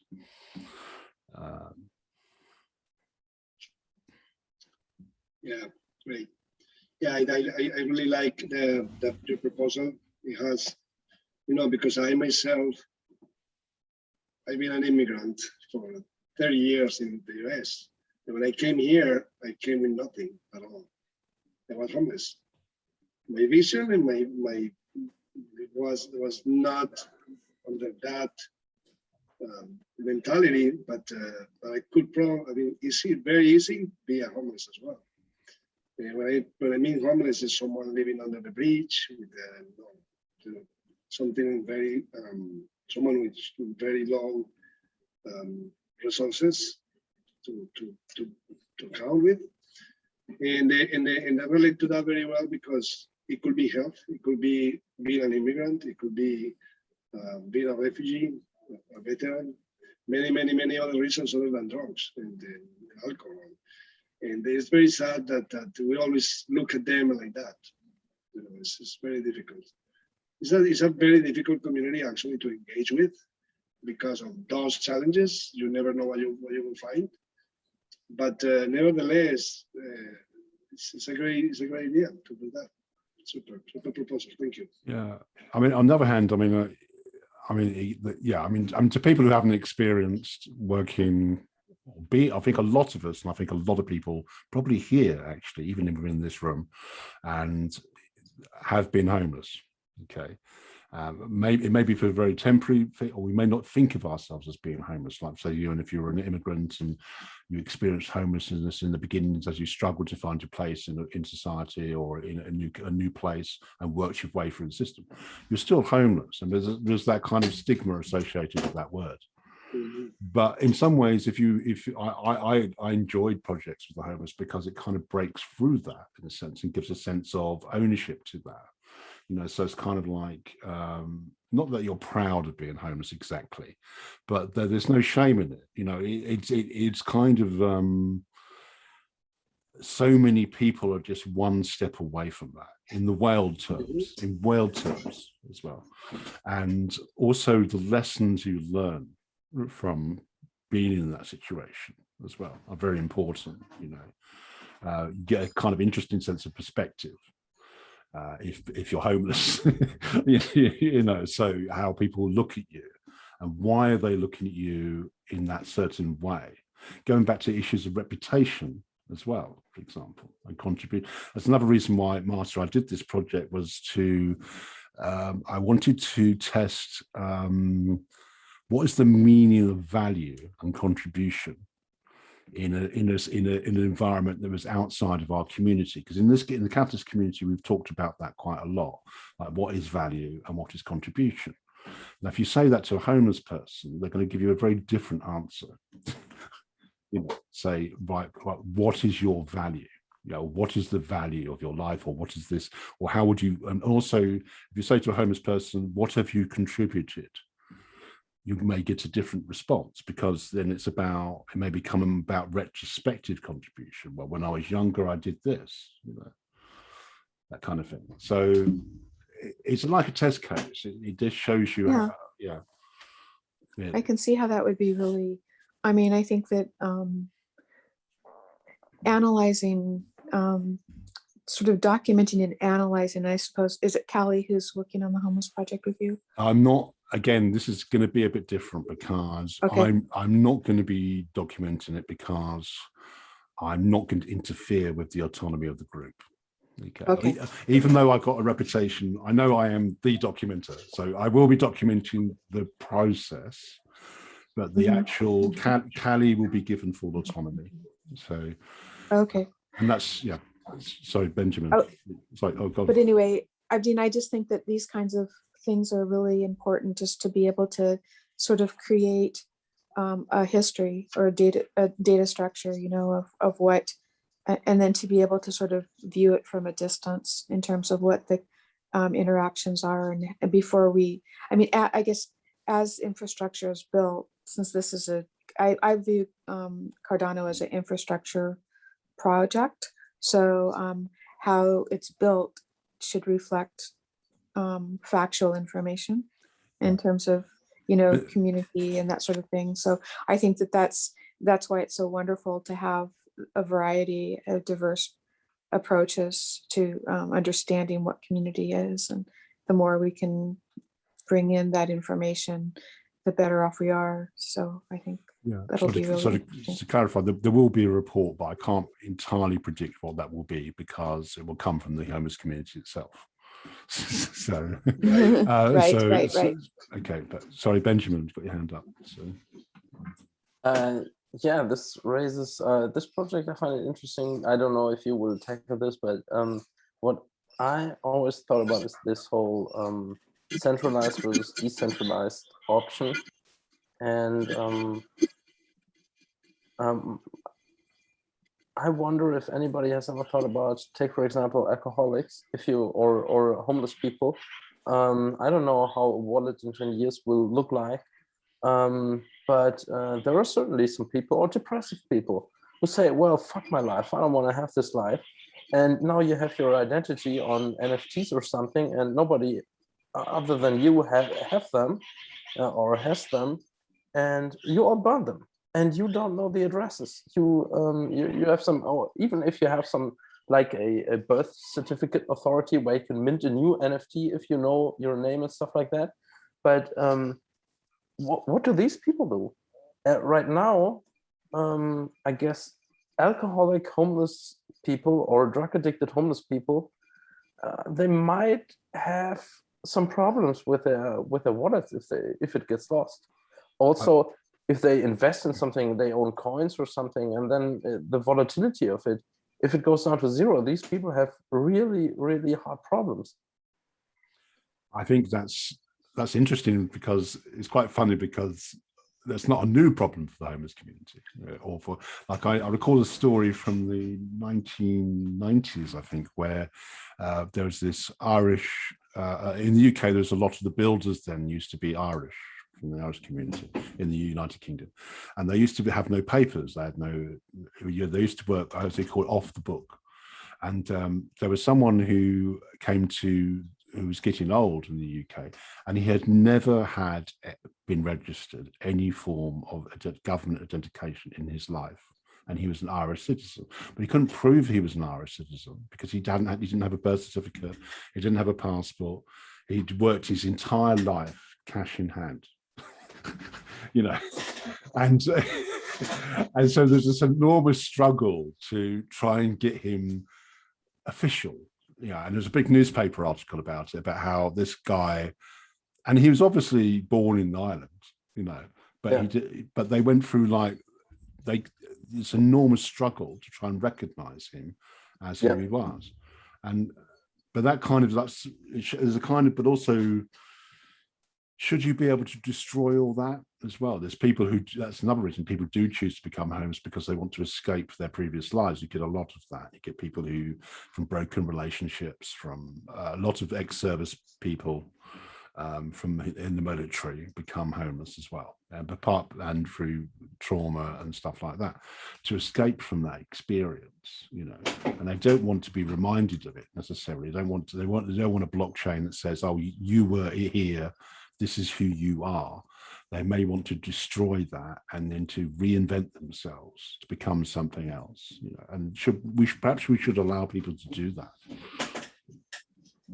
We have an interesting problem in the US right now, in that because of the COVID situation, people have not been working or paying rent for 2 years, or going on 2 years, or going towards 2 years now. And just recently, they just in the last few days, they have stopped protecting them from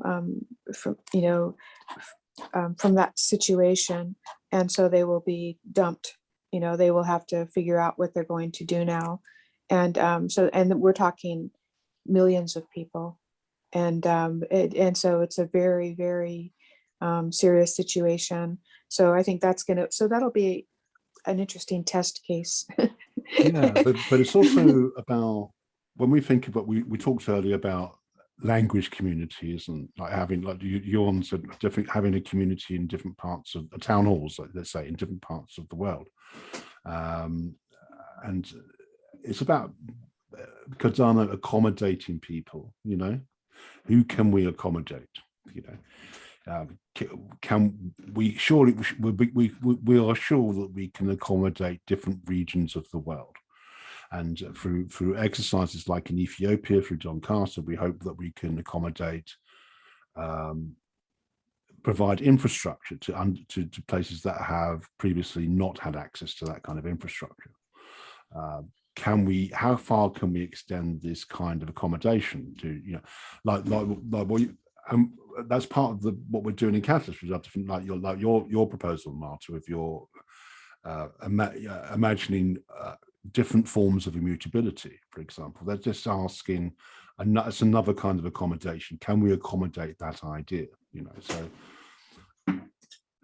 I mean, that's what's interesting, I suppose, about Catalyst and Cardano, is how far can we push this, you know, in different circumstances.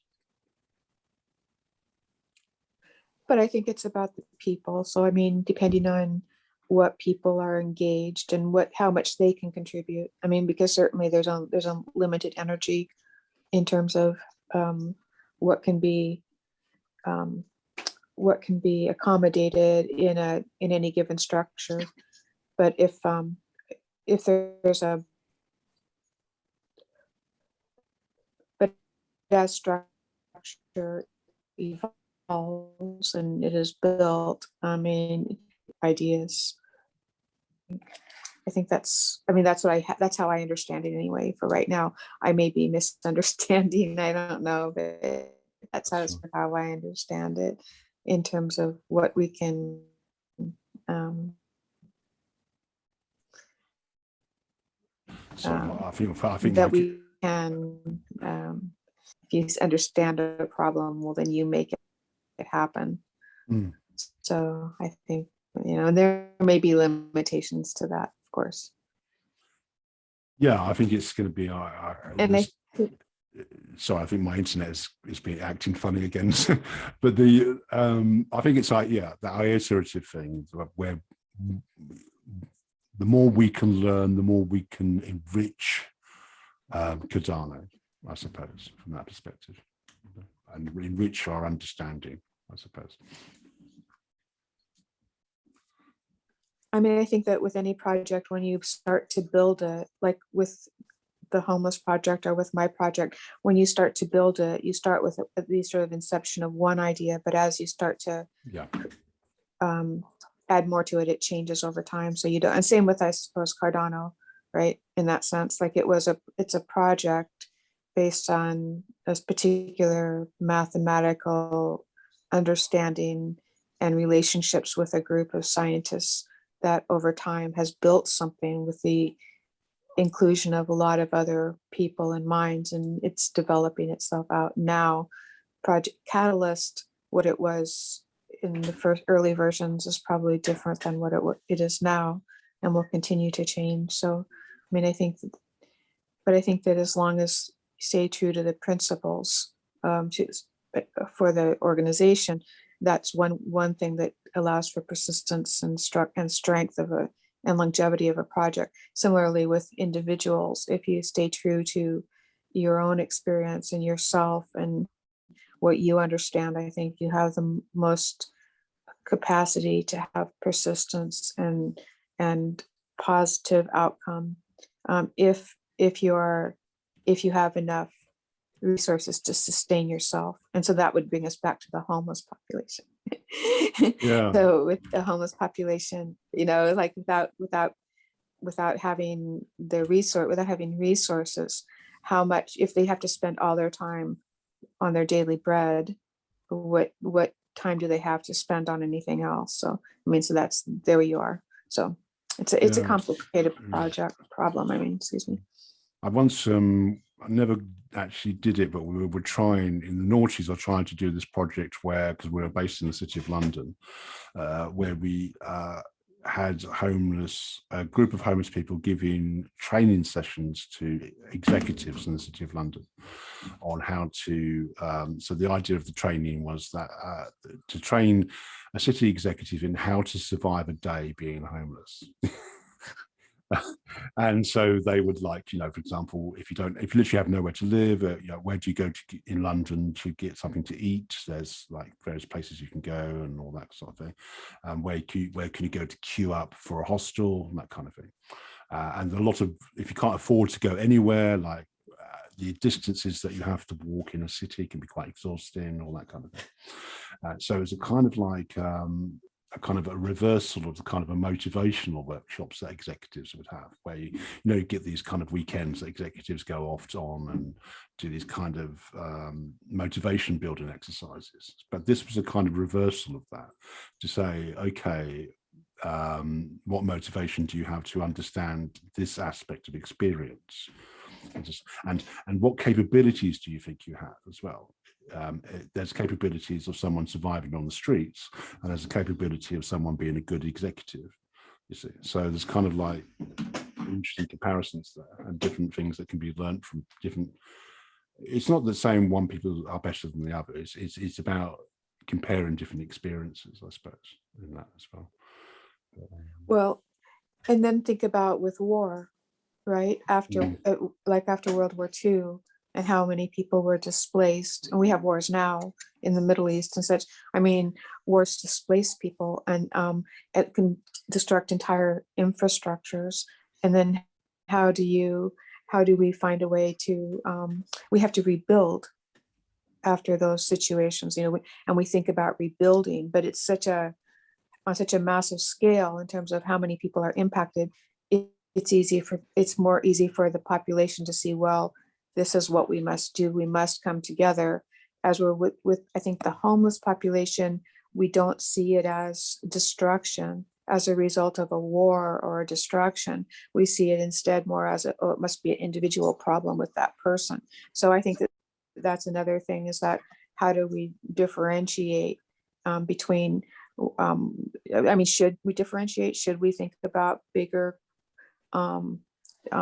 issues that caused or resulted in these kinds of situations, or should we only focus it on that?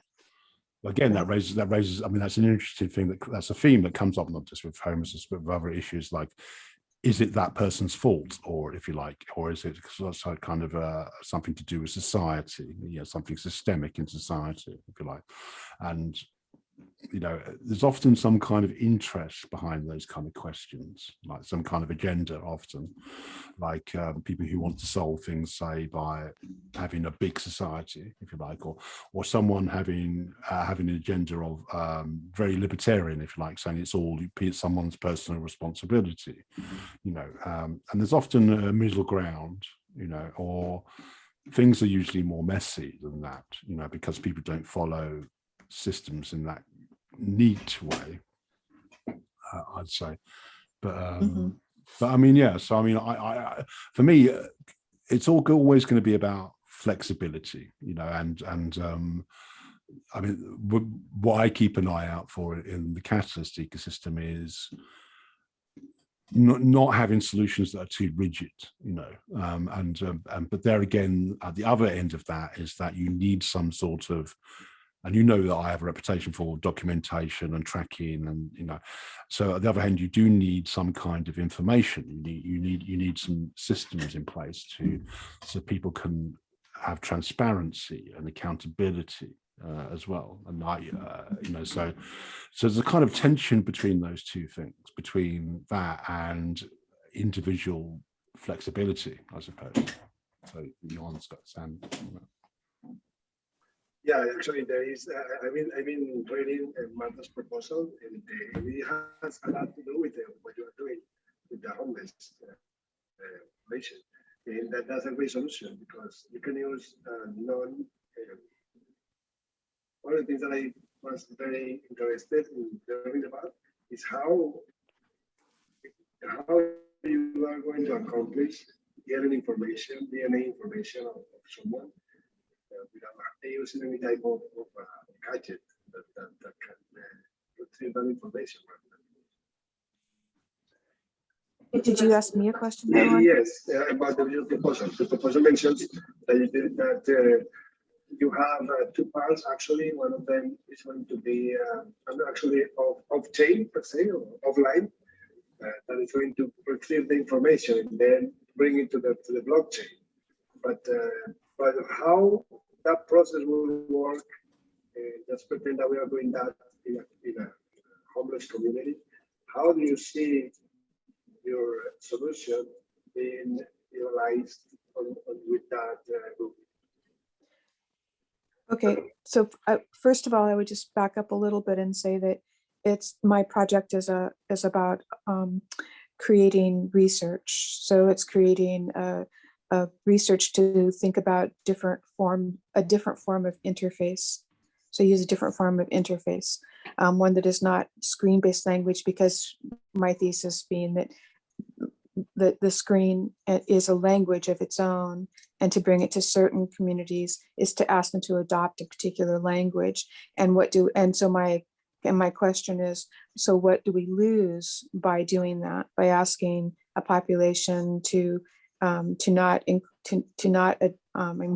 to that language? And I presented historical precedents to that, about how language is used to control populations for particular reasons. So I think that my project is not a defined and completed solution. It has things that through the process would need to be resolved with other people, and that sort of is why it's outlined in the way it is. So, and I initially, when I asked myself the question in May, when I first started this project, the idea of this project, if I wanted, because I thought about the Native Americans at Standing Rock, I thought about what could I do to be able to preserve what they did not like about having their sovereignty violated, or having their privacy violated or having their or being surveilled. Those are things that were of great concern to them. So what could I do to be able to address, or how would I create something? And so I thought of something, and it was only later that I realized it was to create this kind of firewall between defining a person's and validating a person's identity and then connecting to the blockchain. But that isn't to say, and so I thought, to go back to DNA, so I thought that you could do it because I thought about the things that I learned from that experience about how they considered their body as a container, as a primal container, as related to, the landscape, or and that there was this, would be meaningful in a way, and it wasn't any more invasive than the millions of diabetics that get their fingers pricked with a little prick in order to test their blood sugar levels. So I thought that, and there is a company called Nanopore, Oxford Nanopore, which is in the UK, that has a technology that is, and it is actually usable right now in the field. They do field studies with it. So it's, and you don't have to be connected to the internet. The sequencing happens in the field, which is really wonderful. And you're able to, and it never has to be on the blockchain. It never has to be on the internet. It never has to be on a server. That's something that I'm very adamant about, as you can probably tell, but not to store things on a server, because it can be compromised. It just can. That's the way things happen. And so anyway, so that it was being able to do that sort of have the community itself be able to have this have this place where they could then validate their identity through this using the sequencing. So, and that's the passive interface with the idea of not, you have part of that identity, part of that is stored in an object, which I later realized is sort of like a fossil. It's in an object that the community itself defines according to their own reference, their own cultural references. And then, you have to go to this sort of the reader. It has to be read, and that information, both the information in the passive interface and the information that is read in real time through the sequencing. Both of those involve the same process of comparing the DNA information, which it's a partial DNA information. It's not your whole DNA information. It's a partial part of your sequence that's read, and then it self-destroys. So it's not ever stored. It's never stored. So the only thing that you have is what is in the object that you carry, which would fit into a lot of. It is not defined by me. It's defined by the community, by the individual in terms of creating this object. And another thing that I just wanted to bring up is that in Washington State, my state, we came up in 2020, just before COVID, they voted in the legislature to allow for the deceased to become garden mulch. And everybody thinks that's ecologically a very sound principle, and I understand that perspective. But if you think about it, and that's why in my proposal and in my white paper, I bring up the idea of the 25,000-year-old mammoth bone structure that was recently discovered and is providing lots of information. We will have no information about what happened to the people that die in pandemics if the bones are not present, and that's different from how the Native American view it. Like their young people fought so valiantly and they were unarmed at Standing Rock to preserve their burial grounds from being desecrated by people just plowing them under, and I think that because they have their own beliefs about that, but I mean, it is a matter of information too. And that's why I said it's another immutable trace of information. So these are all things to be considered. So my proposal is about considering these different things. It's a sort of like a hole in the knowledge base, and then considering these things. So yeah, so the many homeless people, I mean, homeless people don't like surveillance. I had to help a homeless man who was part of a documentary project I was working on, because he was a vet, and he had also been in prison. So he had but he was an important figure in history, and nobody would even recognize that about him, you know. So I got his writings in the library to be named in the library. So now he's part of that system of history. What I like about, I mean, what I got from your proposal, Martha, was I tend to think of it, I'm not sure, it's sort of like Imagineering.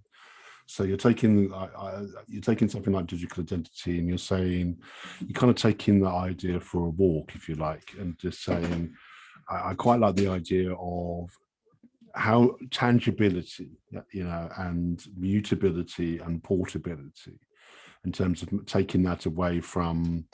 Also, I agree with you very much that the interfaces that we build will define the culture of their use, if you like.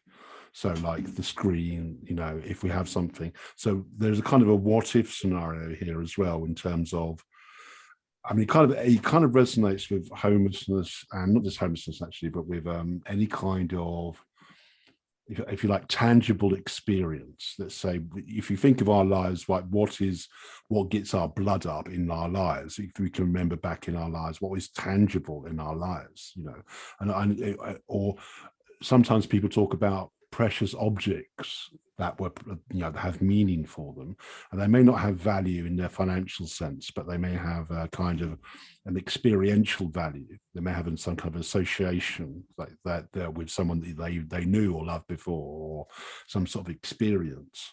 And there's a kind of an identity there and a history. Well, there's not a kind of identity there. There is an identity there, and there's a history there that's kind of like locked into that association.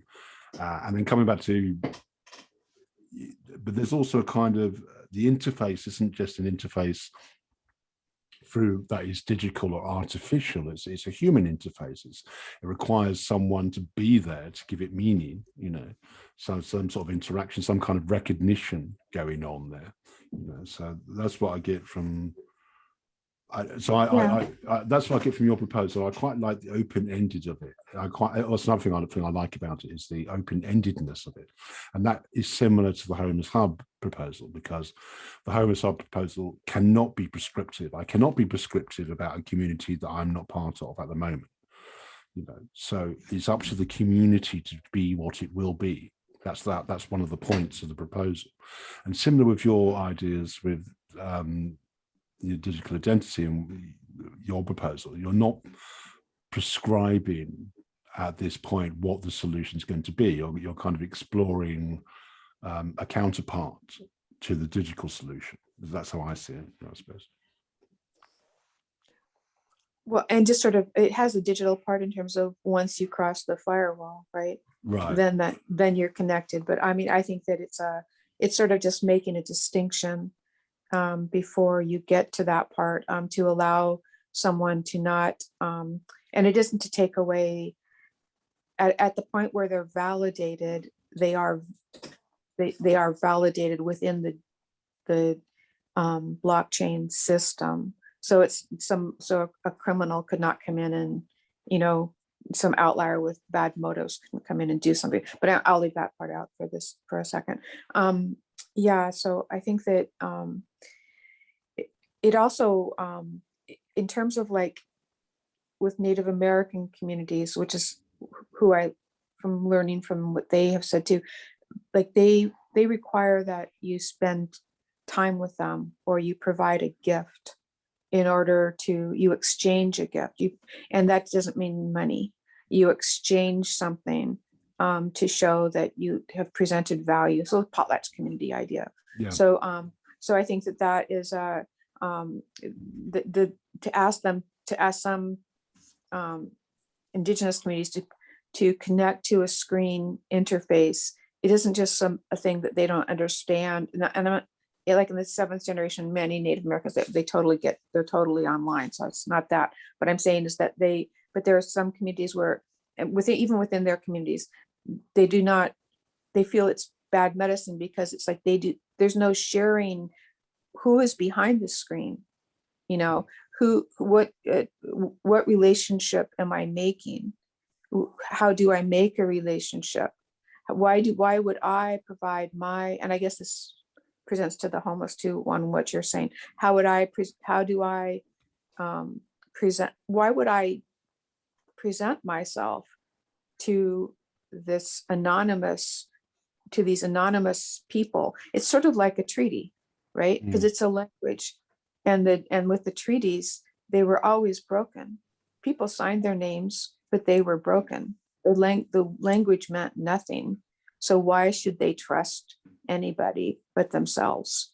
And I think and I think that trickles down into the homeless communities that I've experienced anyway too.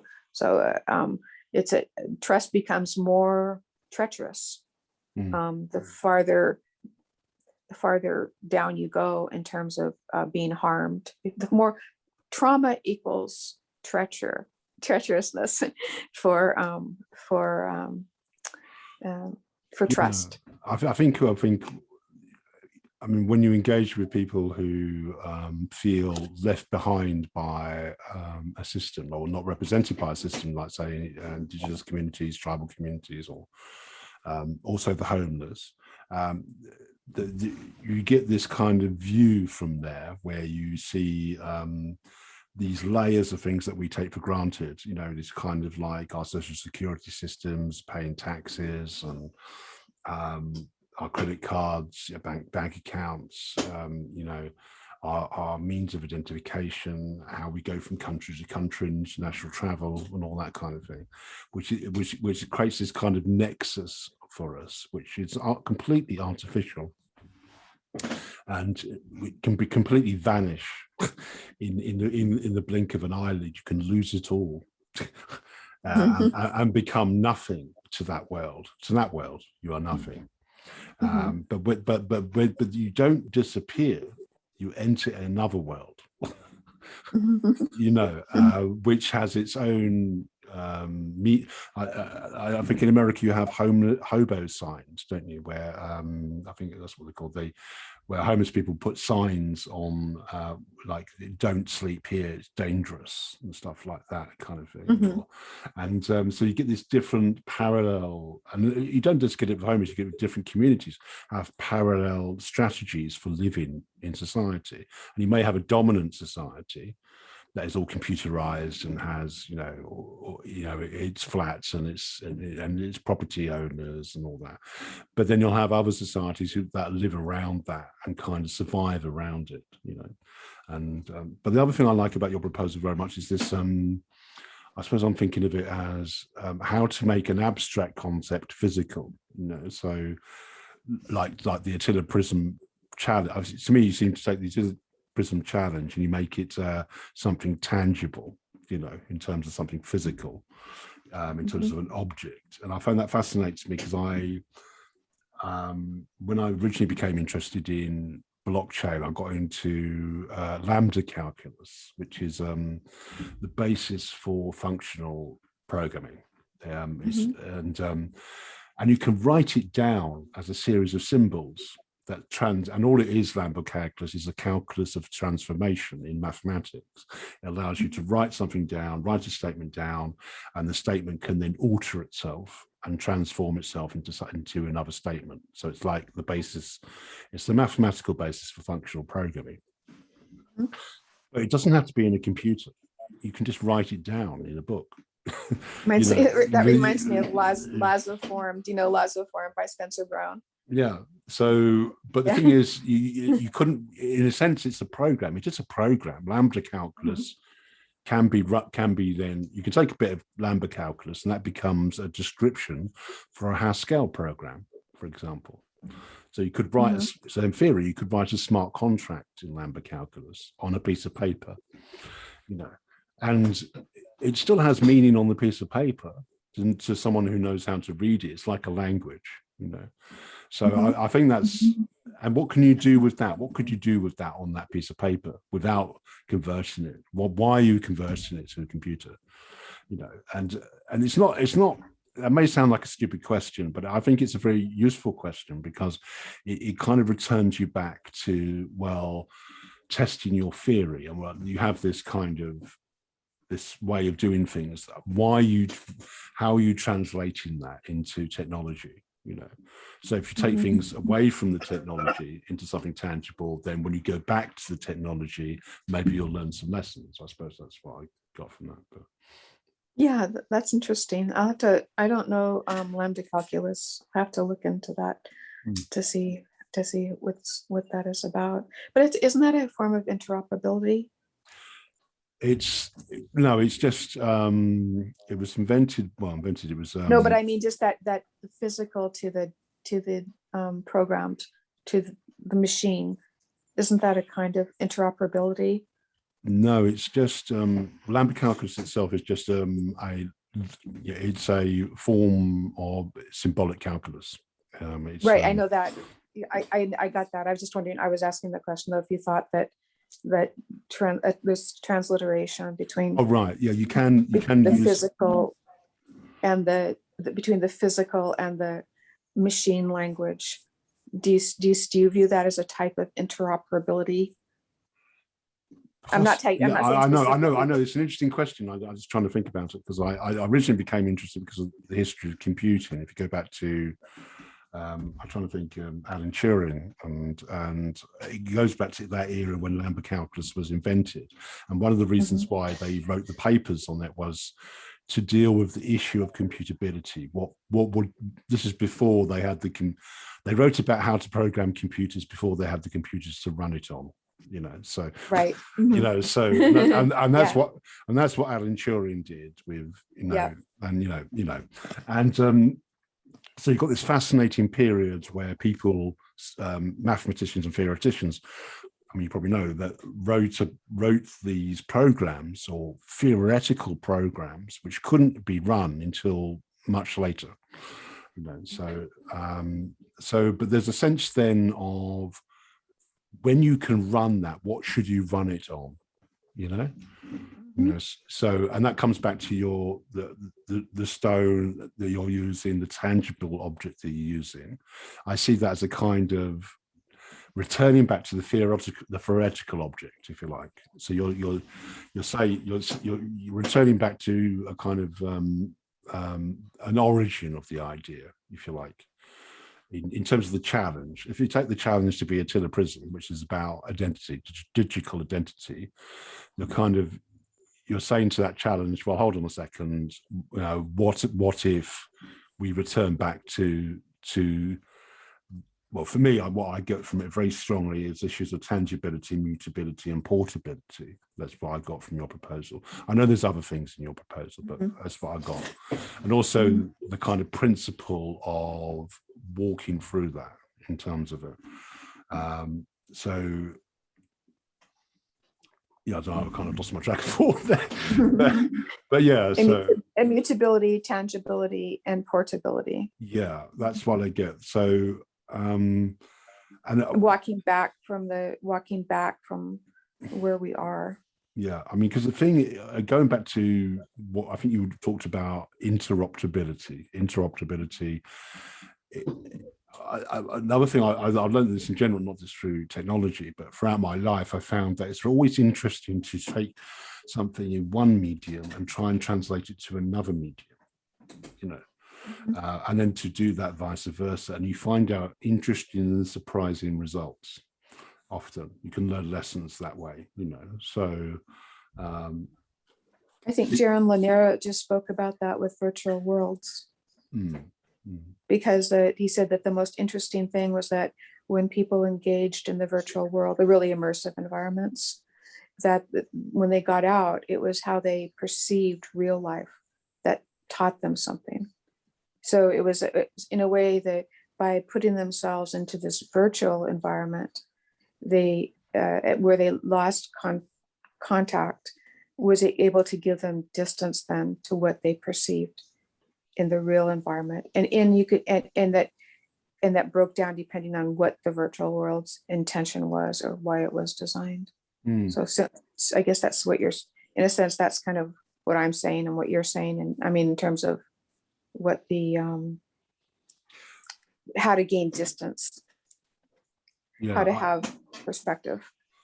Yeah, I mean, going back to just this, I mean, because I need to do some community advisor. We're in the community advisor push, aren't we? And I've signed up for that as well. And I need to do some assessments of proposals. And a lot of proposals are very, they're quite straightforward, and not straightforward into kind of, they can be very complicated, but they're kind of, they say what they're going to do. You know, it's like, they're very prescriptive, but I'm not saying that as a criticism.